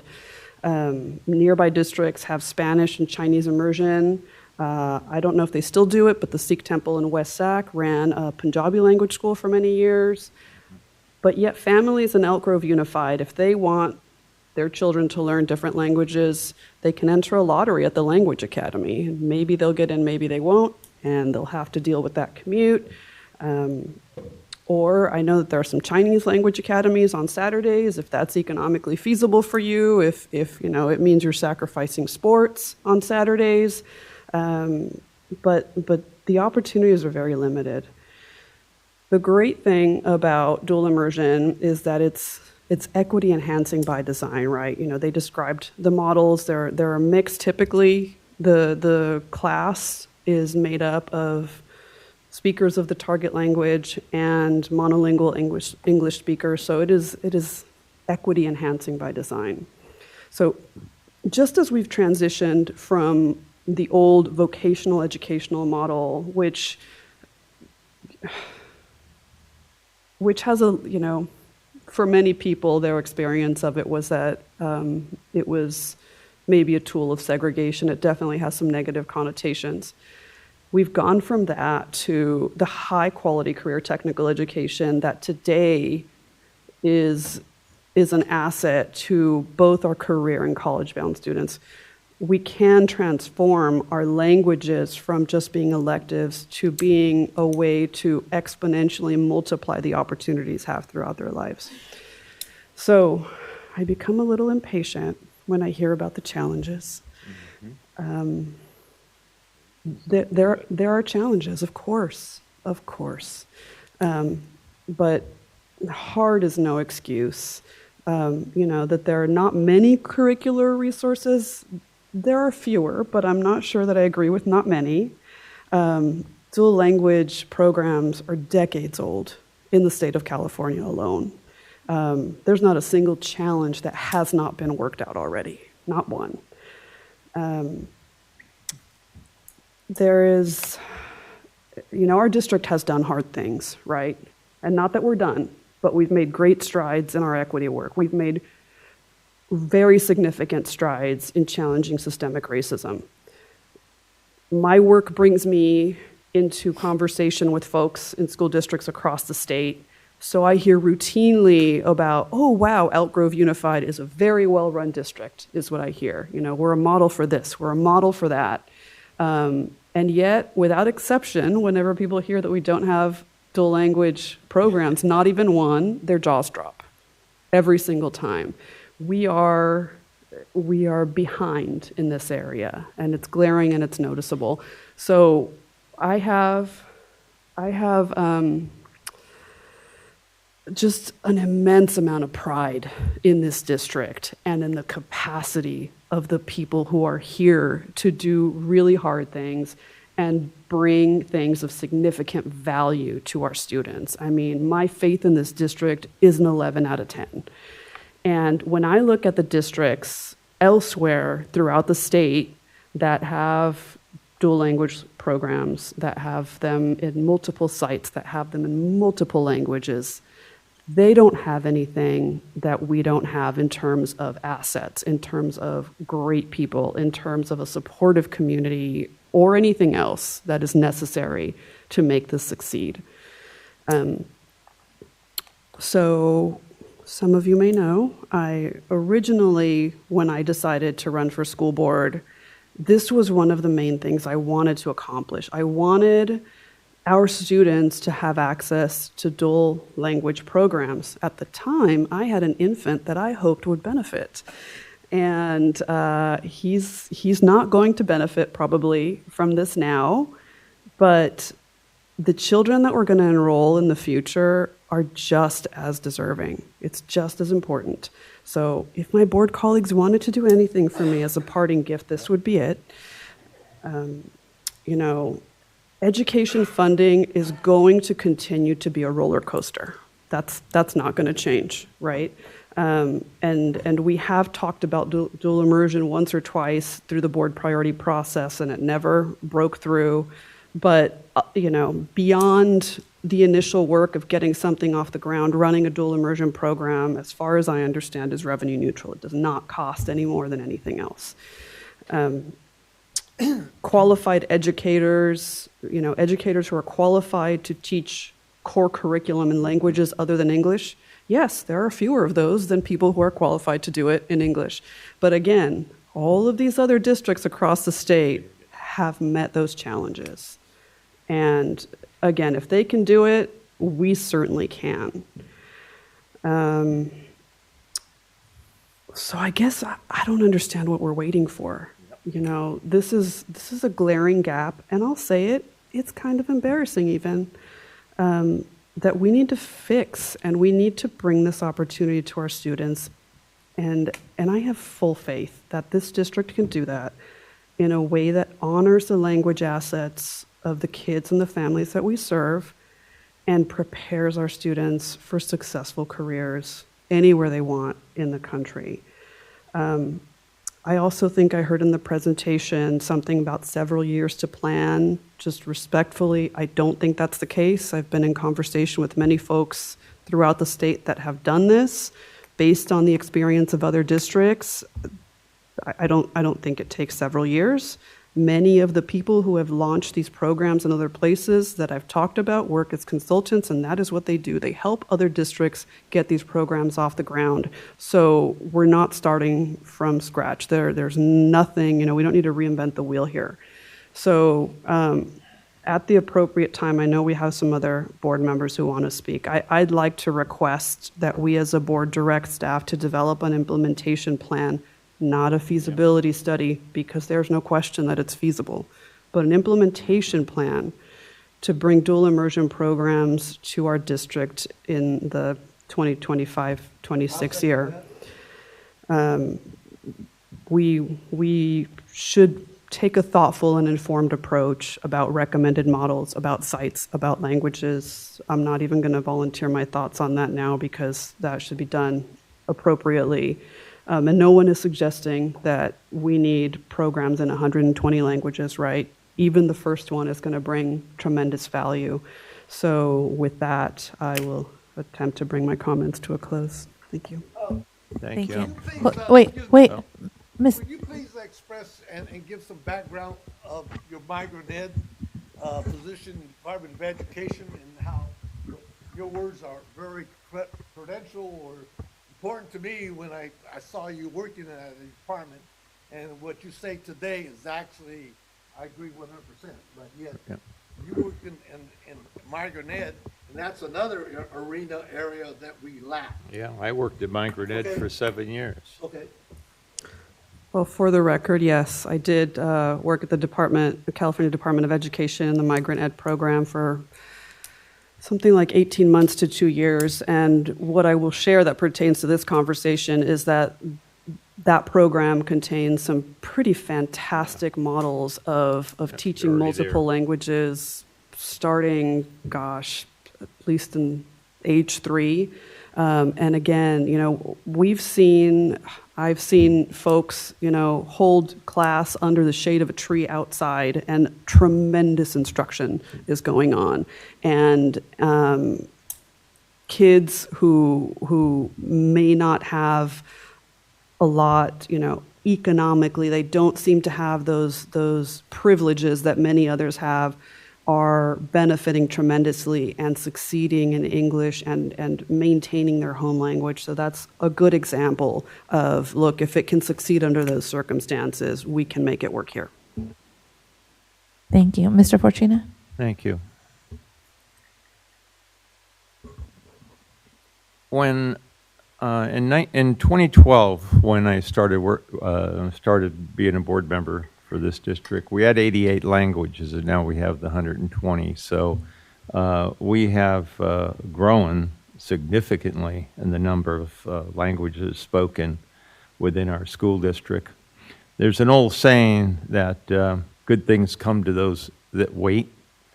And given that, a part of me is happy in that I have been asking and asking and asking for this topic to be a board agenda item, and it finally got here, and for that I am pleased. I am also saddened because for me, the report is just a status quo without any recommendations, and I really have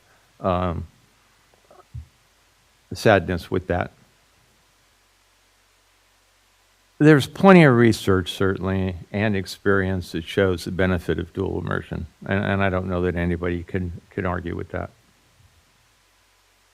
Why, as a school district, have we not taken the advantage, or excuse me, why have we not taken the initiative to develop a recommendation to move forward with the development of a dual immersion program? Why haven't we done that? Are we so comfortable in what we're doing that we don't think that's necessary?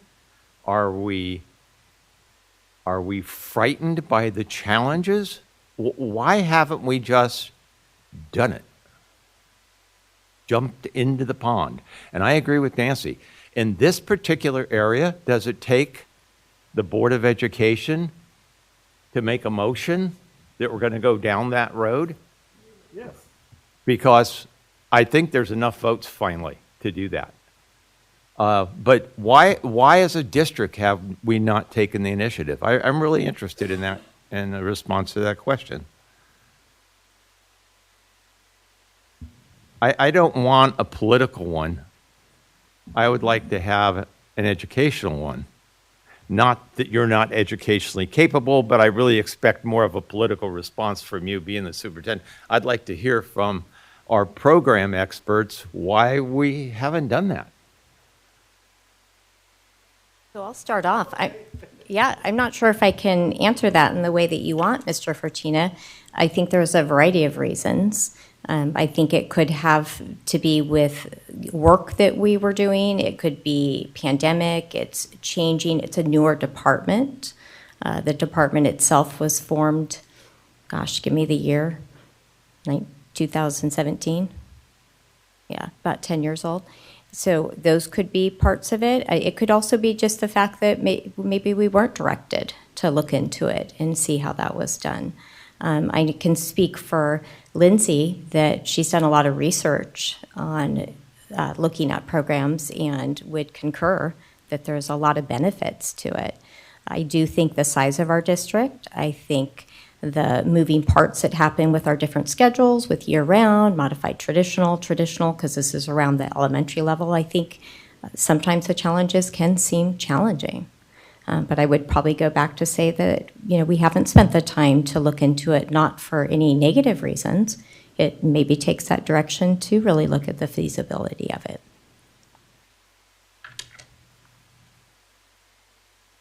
Well, we heard some comments from Nancy, and I certainly heard comments from Tony, and I would, speaking for myself certainly, I would really, when we are done, like to talk about having this item agendized for a vote of direction. Thank you. Because one piece, the politicals of the, of the reality of this. There is no vote because it's not an action item. You can ask the chair to bring it back, and we can look to schedule. But so there would be no action.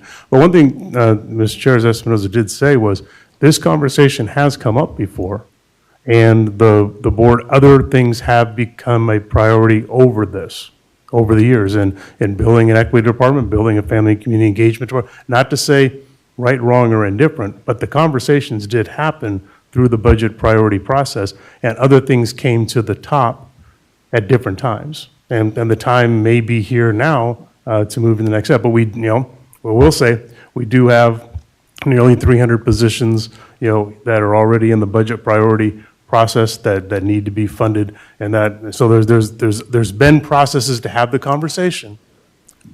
There's been processes that we've had the conversation, but it has not risen from the board level or the staff level to where it's come to the top to be the next thing implemented. That's the reality of the conversations over the past several years. Okay, thank you, Mr. Perez.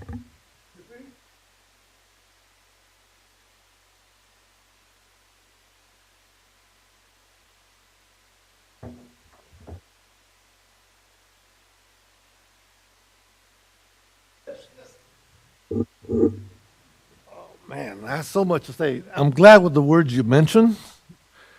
I waited till the time we selected you on this board to say that. But now that, you're not coming back, I think you would have been a really good supporter of this subject, which is the bottom line is English language learners. We're talking about English language learners. It's an LCAP objective priority.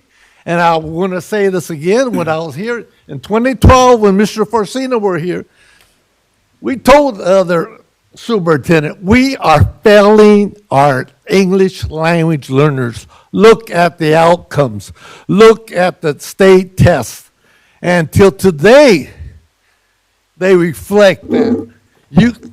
All this week, Region 1, Area 3, which is Valley High School and Florida High School Elementary, feeder schools that go to the middle schools to the high schools. We are failing the English language learners. That is not true. It is true. It's on paper. Get the data out. Get the data out to the community to disprove that what I just said. Mr. Perez. Mr. Perez. Hold on. I have the paperwork right here. Mr. Perez. If you look at our reclassification rates. Yes. And the work that we're doing in support of our English language learners, we have very strong programs. When we're talking about dual immersion, this is a different concept. This is a concept. It's a different concept than English language development. That's the problem we have. You do not want to face the fact that we are not giving resources, and that's not true. You don't need no feasibility study. The type of student that we have is through the LCAP. It's the English language learners. Whatever you call it. Half of the students. Now we say it's dual language. Before it was multilingual education. And like the politics that would happen in that era, it stopped. And now the LCAP was devised by the legislative body because they knew the demographics of California. Almost 2/3 of California students are Latinos. They knew this, and we need more help in this arena. And today, the demographics, the Department of Finance is going to tell you that the birth rates of this population is continue to grow.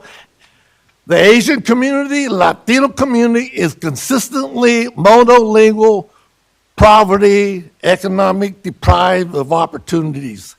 And so today, this is one of the biggest issues we have in our school system statewide. Not only this, we are behind times, like my fellow board member said. This issue was brought up, and that's why we have LCAP. It's one of the biggest issues. English language learners, homeless kids, foster youth, and low-income students was our kids from poverty. That is not the focus of dual immersion. We haven't produced in this arena. This model we have, immersion, English immersion, isn't working for them. And the data's there. Look at it. Go to the SARC data reports by school. You look at every English language objective and goals, we're not meeting them. Right. And if you look at the performance of our kids who reclassify, and we're losing, those kids outperform our English-only kids because they're because of the services we provide those kids. Yes. So you saying we're failing at that? Yes. You're wrong. Yes. You're not correct. In high school, why does 75% of English language learners are graduating? What happened to the other fourth? 75% of English language learners are graduating, and we are losing 1/4 of them. So what's the criteria that you have versus mine? If we lose one student in that high school, we are a failure. And if they go to prison, that's the pipeline that I've been fighting for since day one when I got in this field of education. Stop the prison pipeline. You're as responsible as I am for that then. Those are the foster youth. There's other things, not only English language learners, low-income students. We failed them. We're talking about language acquisition programs. Yes. But I call it, that's what you call it, but that's the what it objective is this. The English language learner is where it begins in this program. That's not where it begins in this program. Yes, part of the concept of this program. Then I can't. Part of the concept of this concept is for English-only monolingual students to develop the second language. At the same time, supporting non-English speaking students to learn English at the same time. So this is more than EL support. Our EL programs. Well, hold on. Let me get this clear. You're saying that we're talking about this program for English language students to get a dual language. Bingo. Yes. Well, I'm not talking about that. I know you're not. That's what we're talking about. Well, exactly. Thank you. Exactly. But the emphasis of here, if you want, that's, to me, isn't even objective. What do you call it? If we want to talk, why are you not talking about foster youth? English language learners. You start from the beginning, and when The board asked for information about dual immersion programs. You know what? That's what we brought them, but we also wanted to make sure like our I families. said this before. You're just go to UC, go to Davis Unified School District. There's other school districts. There's right within with a less than a 50-mile radius. They have excellent programs. What you're talking about. If you want to get 1/3, what is the? Okay, if you want to get look at this. I can't believe this.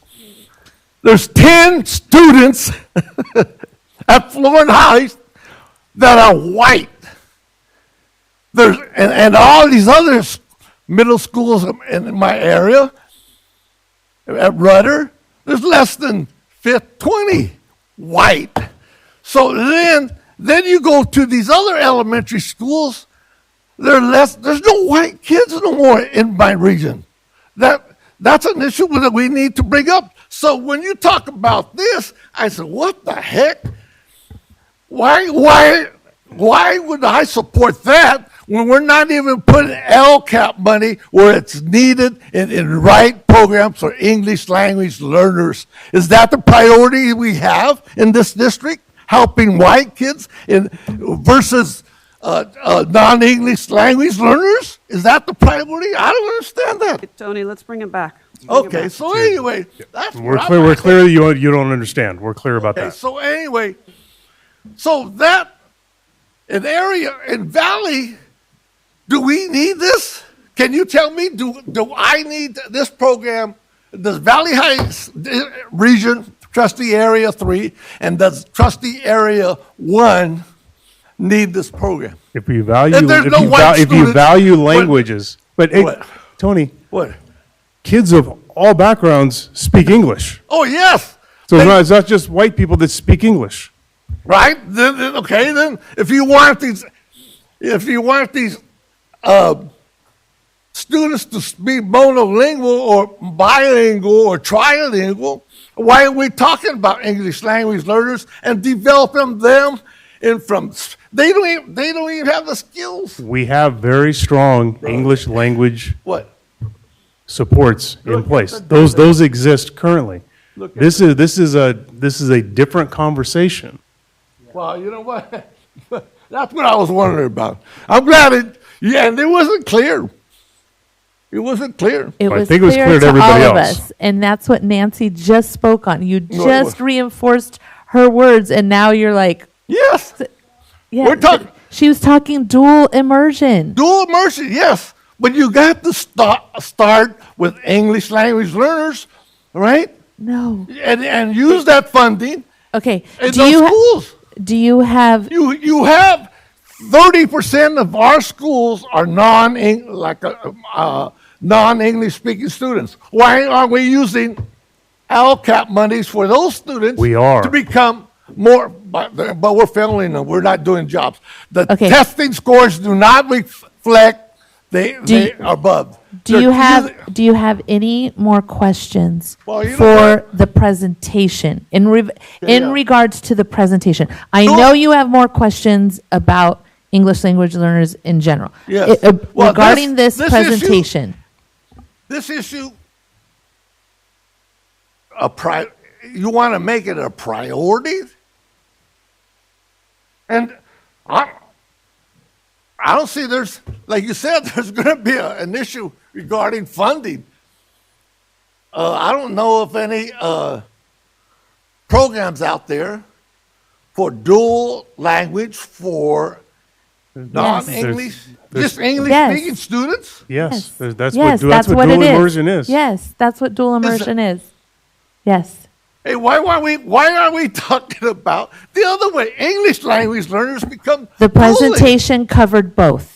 It Okay, covered that's what I'm both talking programs. about. Okay? If it- yeah, So okay. they presented about the work that they've done with English language learners. And then it was requested by Nancy and Carmen and others to talk about dual immersion and what that would look like here in Elk Grove. For who? For the students For of who? Elk Grove.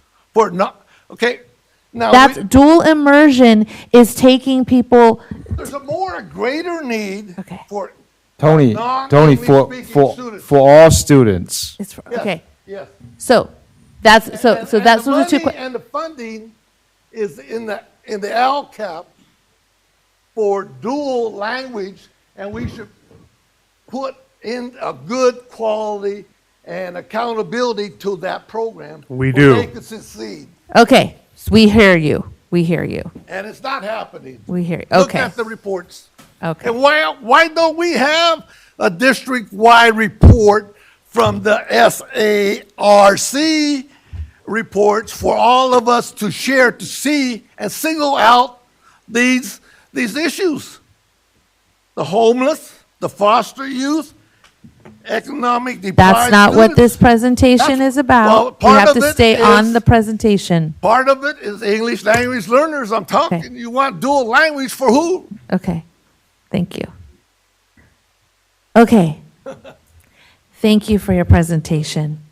I do think that exploring dual immersion is something that the board does want to see. I have friends and family in dual immersion. I have friends and family that have taught in dual immersion. So I've seen the benefit. I do see the challenges that students have faced and overcome. I do see the challenges that districts and schools have faced in implementing them, but again, have overcome as well. So I too would be in favor of exploring what that would look like here. I do think that we have some unique challenges in Elk Grove, just in terms of our impaction of elementary schools, trying to find the right space, trying to figure out how that would work here is going to be different than how it would work in other districts. But I think that it is something that is worth exploring. So yeah, I look forward to what might come next. Thank you. So, how are you leaving it? Yes. Are you going to put it on the agenda for? Yeah, Madam Chair, I have a process. So there's a question. process for next. Yeah, so my question is, I understand this is not an action item today, but why does it need to be? Why can't we give direction as a board? We're not adopting a plan at this point. So why would we need to re-agendize for a future meeting as an action item in order to give that direction? Well, I think we clearly hear from the board there's interest in the idea of being able to explore that deeper. That came through very clearly, and that we wanted to give the information to the board and give the board the opportunity to have a conversation. But there's not an action to take now. It's clear that most of the board understands what dual immersion actually is. And one of the things we wanted to do today was make sure we were clear that people understood what dual immersion actually is, because there's not in many cases in Elk Grove Unified specifically, because we have no such programs in existence, a clear understanding of what it is. And even today's is a very quick surface view of what it actually is. So there's certainly an interest in the board and staff. The board wants to know more about it. We have more work to do as a staff to be able to gather that information and put it together in a more comprehensive presentation to the board. So I do think it needs to come back to the board with some ideas of what this would look like. Where I've seen it implemented often is in districts that are declining in enrollment, and there's actually physically room to be able to do it. One of the challenges that's a reality for us is we've implemented a whole new grade level at TK, and we've added ELOP. So are we talking about converting existing classes? Would we, again, there's a whole bunch of logistics to be able to work through, but we wanted to make sure that the board and our community had an understanding, do we understand what actual dual immersion is? And I think we all have some understanding of it, some a deeper understanding of it, and I think we need to have a full board deeper understanding of it before we're ready to say, let's implement it next year. I mean, I think that's the next set of work that we need to do. I think, just a second, I think I'm hearing more than just a request for information, though. I think it's deeper in terms of information and how, like what would be the process, what are current challenges that we're facing that we would need to address. I think it's more than just kind of the education of what it is what are the things to consider so that we could take action. Well, the models, that's one of the things we look at. So what do the models look like? Because I've seen it done where it's a charter school. So the parents within the district, and we have some of those locally in the Sacramento area where parents put an application in, and the district has a school that has that opportunity. In Oak Grove Unified, would we want to have a school where people are applying?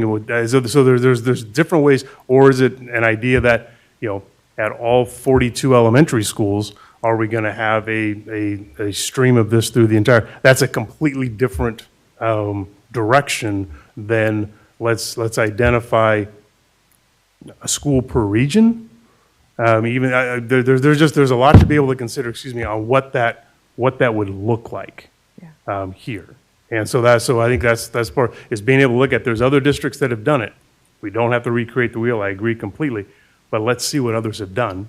And let's have it would really be a workshop, I think a workshop conversation, or we could sit down 2, 3, 4 hours where we dedicate time to be able to really dive into to get an idea of what is our vision. We don't have a vision for dual immersion right now.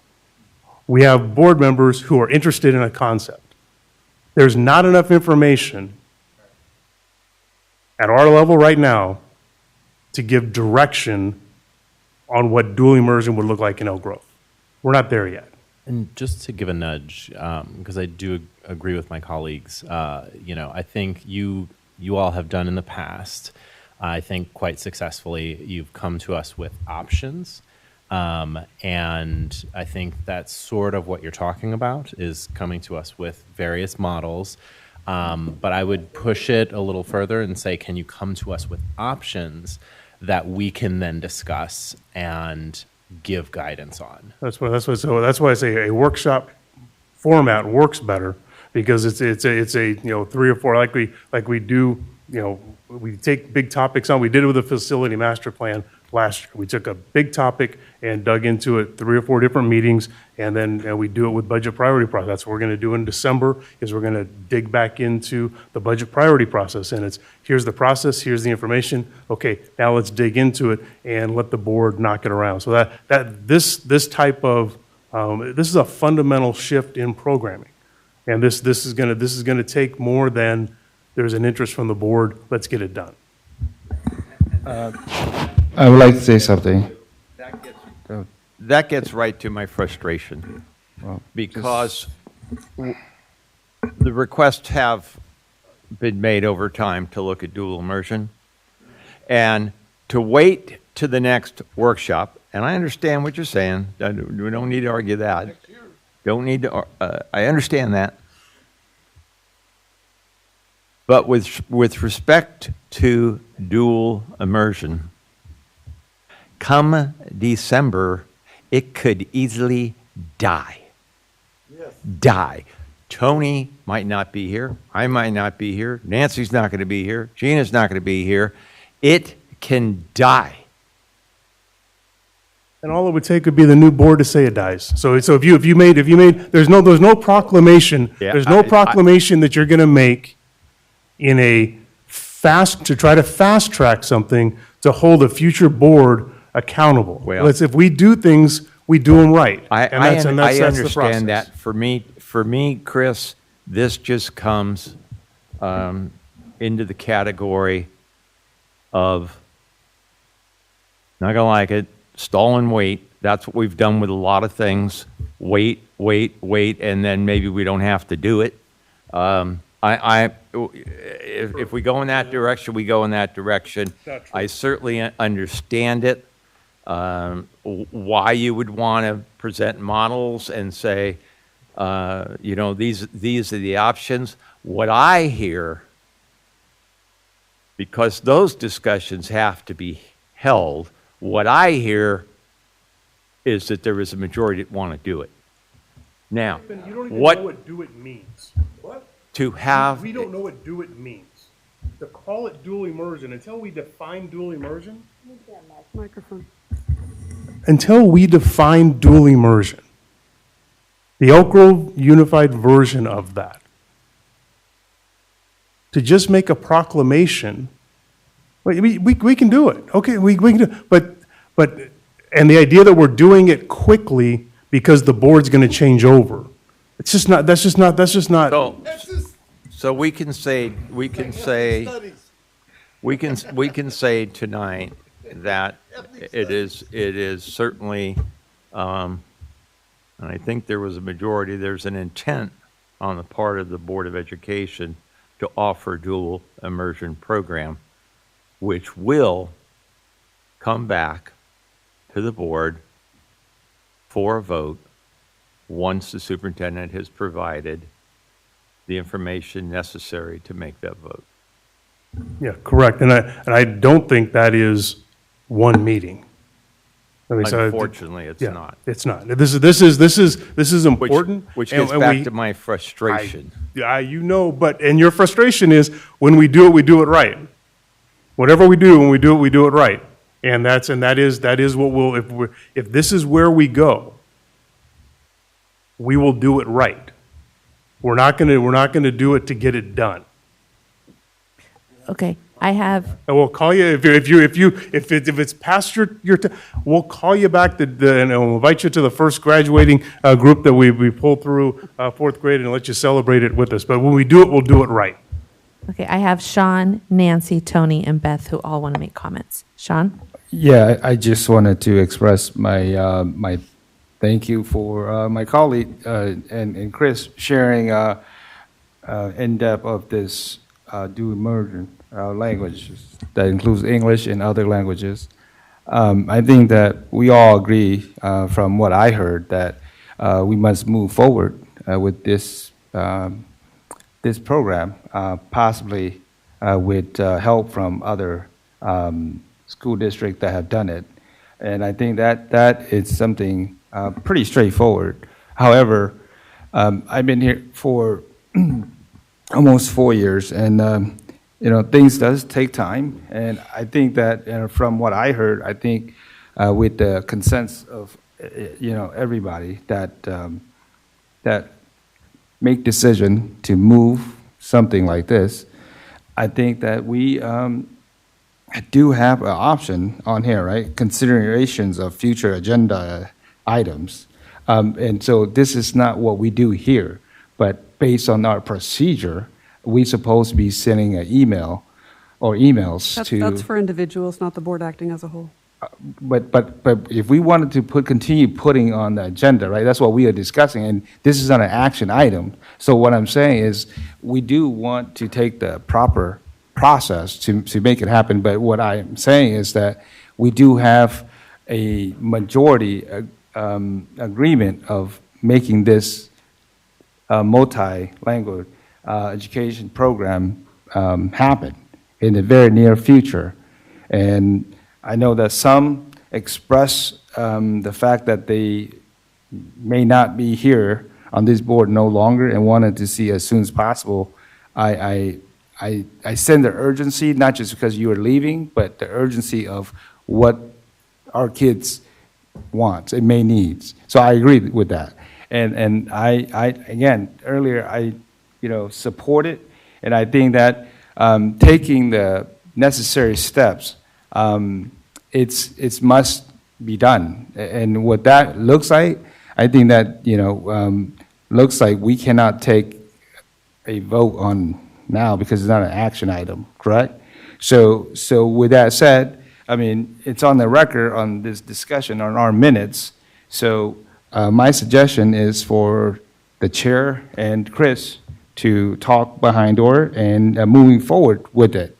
That's my suggestion. And I think that what Chris suggested as far as bringing on to the workshop meeting, give us more time to learn about some of the programs that we may not know now, but we'll learn that what's working for other school districts that possibly in a comparable size as far as students.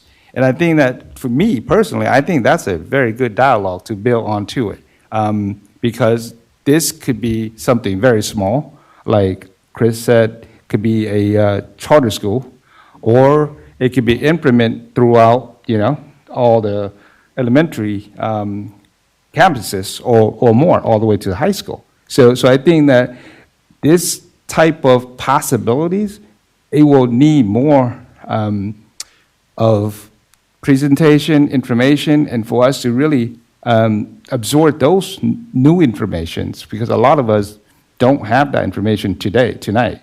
So I think that we must take proper measure to get proper information so that we could make better decision to make this program happen for our kids.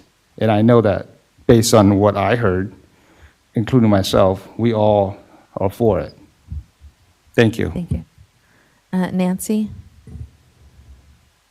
So first I want to thank all of the supporting voices, which seems to be just about everybody up here, so thank you.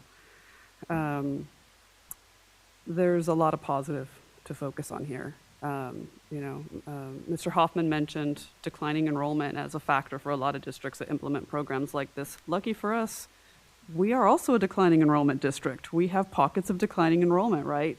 Some of you may remember that we took the IB program to Laguna Creek in part to address declining enrollment. We have opportunities throughout this district to do that again, right? Potentially with a program such as this.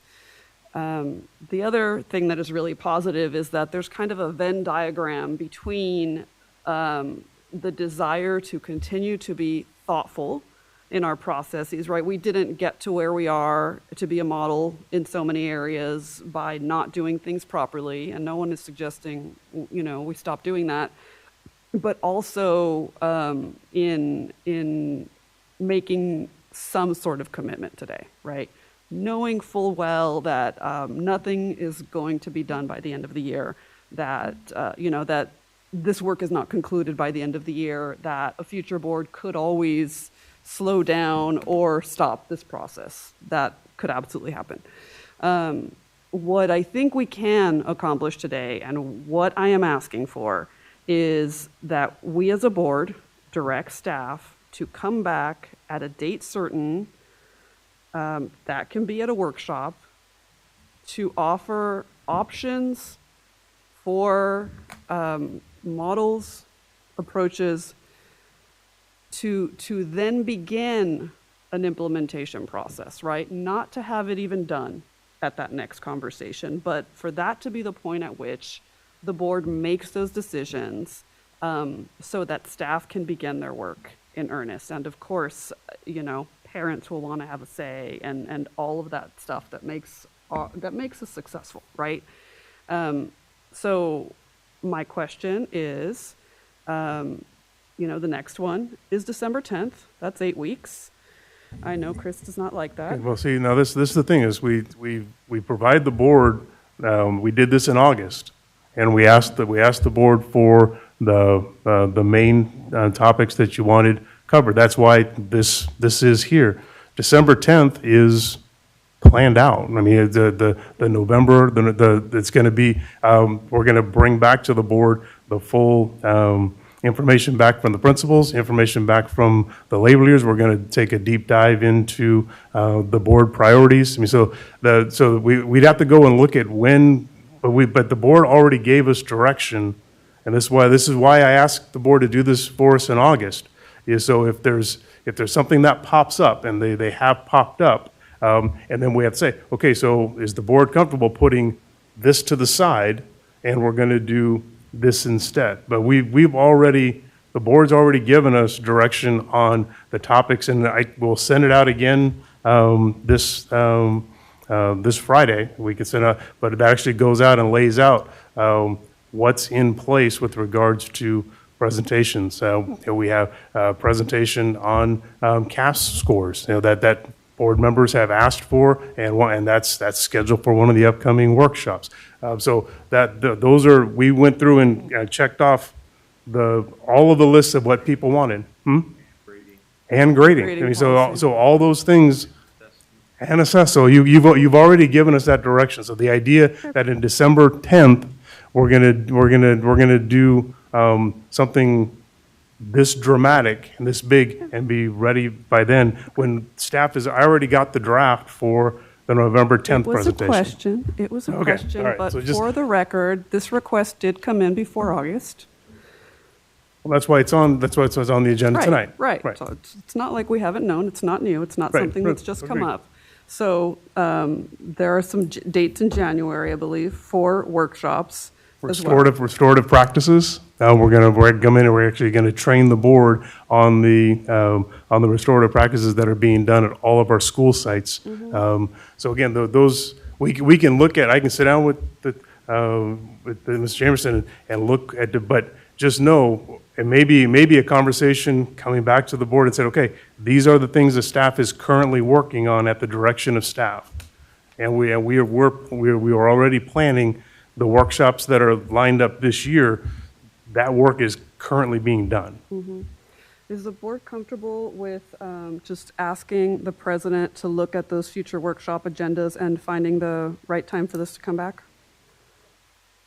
I'm seeing heads nod. No, you're not. Happy to do that. Okay. Not this way. Carmen's head did not nod, for the record. I am. I understand that. I understand the priority, and I understand that it's moved forward. But we do have other things that the board's already given us direction to work on. But the board can also eliminate some of those items, like the restorative practice training, which is not nearly as important as restorative practices touch every kid. Yeah, and I discussed that back when you started ESSER, and you and Mark looked at me like I didn't know what the hell I was talking about. And believe me, I know what I'm talking about. Well, I think when we have a conversation about restorative practices, it will be different than you think it is. And that's not what I'm saying. I'm saying, can we look at things, because restorative practice training for the board, so the board understands what it is that the staff is getting. Important? Yes. As important as this? Not in my opinion. And can we, and the question was, can we have the opportunity to state our intent with respect to what has been agreed to and what we might like to substitute it with? That's what I said. Yeah. I think that's exactly what I said. Yeah, we can look at reprioritizing and see what the general consensus is in terms of bringing this within those items. We still had Tony. I don't know if you still have a comment, and Beth has a comment.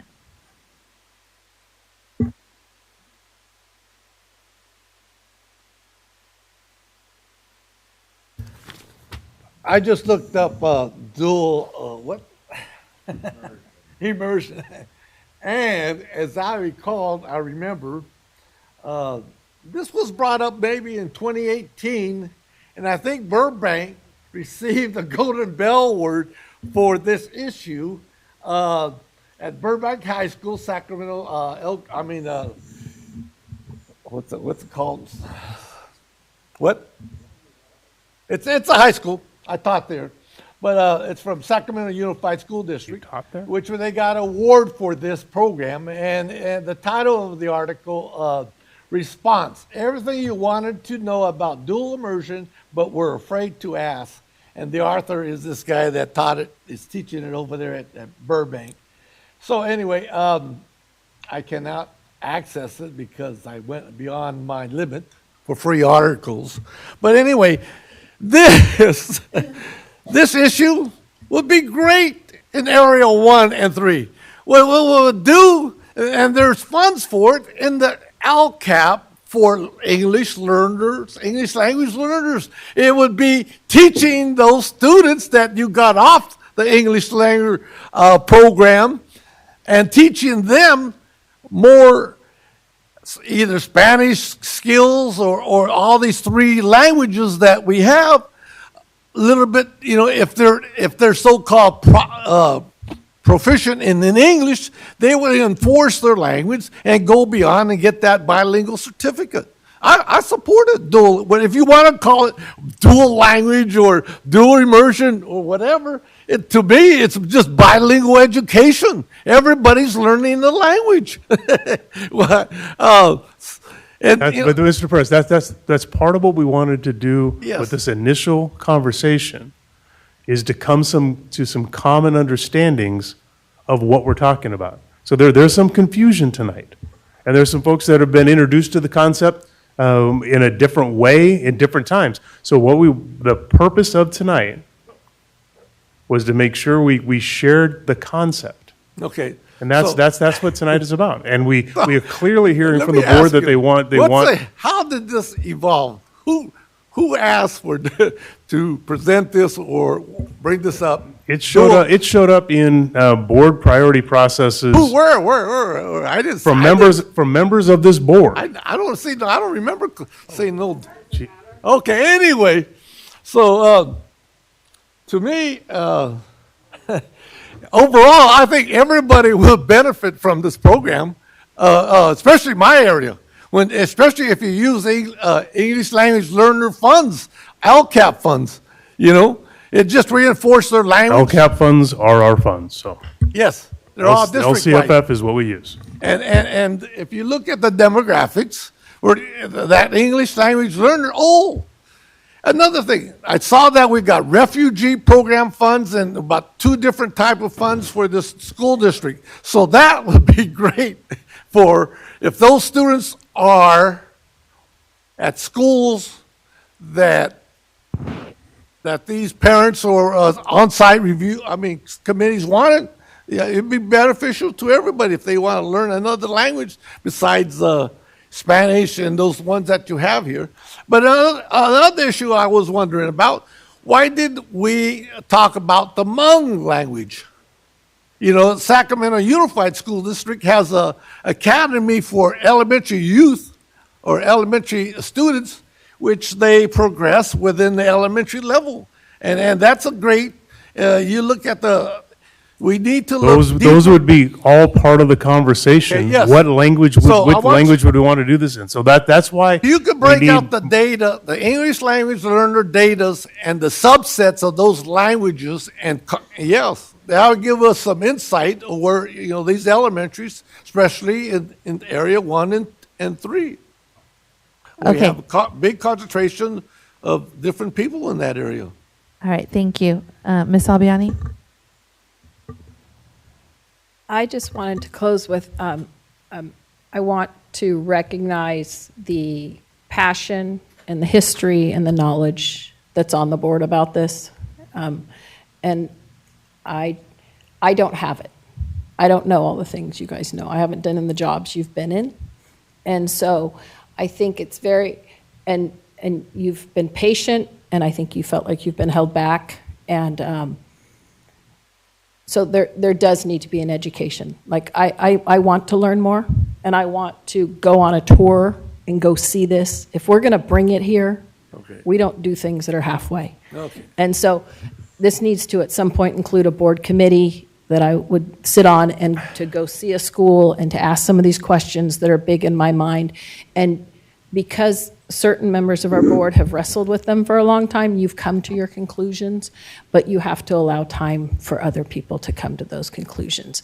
And then we always have the challenge of educating our population to why we would make these decisions. So I just want you to know that I've personally heard your passion and your commitment, and I will make a commitment to learn more. But I am in a position where I do need to learn more. So I just wanted to say that. Thank you. So I think everything we'll I'd be hoped hearing for. More. Yes. All right. Thank you. And I really did, I want to thank you for the work that you did in your presentation. And I don't want you to feel like we are discounting that at all. So thank you for sparking a great conversation. So we appreciate. I want to say that also. I was very impressed. I didn't see you doing notes. It was flowing out. Okay. Mr. Singh. Okay, consideration and public notice of PSWA's initial sunshine proposal to the district regarding collective bargaining for 2024-25 school year. Good evening, Madam President, members of the board, Superintendent Hoffman, colleagues, and community.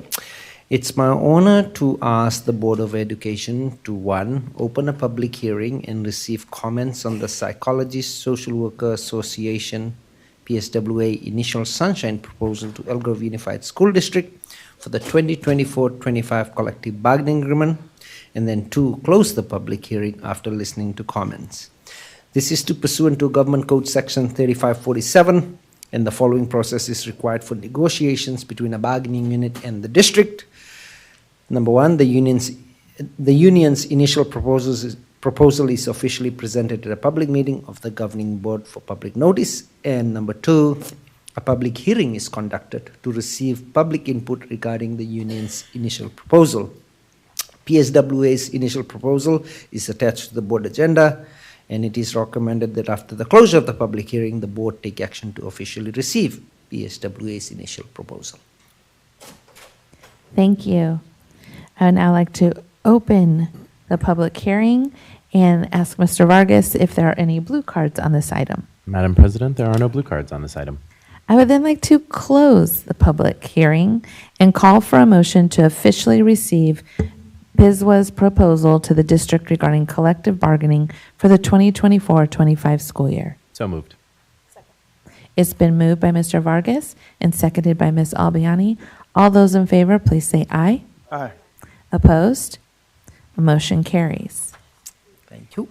And I'll take you for the next. The next one is the board is asked to open a public hearing and receive comments on EGUSD's initial proposal to PSWA for the 24-25 collective bargaining, and 2, close the public hearing after listening to comments, and 3, after closing the public hearing, take action to accept EGUSD's initial proposal. This is again pursuant to Government Code Section 3547, and the following are stipulated for negotiations between a bargaining unit and the school district. The district's initial proposal is officially presented at a public meeting of the governing board for public notice, and a public hearing is conducted to receive public input regarding the district's initial proposal. The district's initial proposal was attached to the board agenda item. Thank you. I would now like to open the public hearing and ask Mr. Vargas if there are any blue cards related to this item. Madam President, there are no blue cards on this item. I would then like to close public hearing and call for a motion to accept EGUSD's proposal to PSWA regarding collective bargaining for the 2024-25 school year. So moved. Do I have a second? Second. It's been moved by Mr. Vargas and seconded by Ms. Albiani. All those in favor, please say aye. Aye. Opposed? Motion carries. Thank you. Thank you. All right. Superintendent and board member reports. Do we have any reports? No. All right. Ms. Albiani Oh, has one. sorry. I went to the Sacramento County office quarterly meeting, maybe. That's my new job here, guys. So, and Michael was able to join me, and we had a very interesting talk on civics and the importance of civics and civics knowledge. There was a really cool app called Civically, Civicly, that high schoolers make, and it's kind of like a daily blog. That was very interesting. The speaker was excellent. And it just reinforced the idea that civics is not a partisan thing. Civics are our rights and the way our country runs, which I thought was probably my biggest takeaway from it. And the amount of resources available that I have shared with the superintendent are impressive. Thanks. Thank you. And then I would like to adjourn this meeting at 8:44 p.m. Thank you.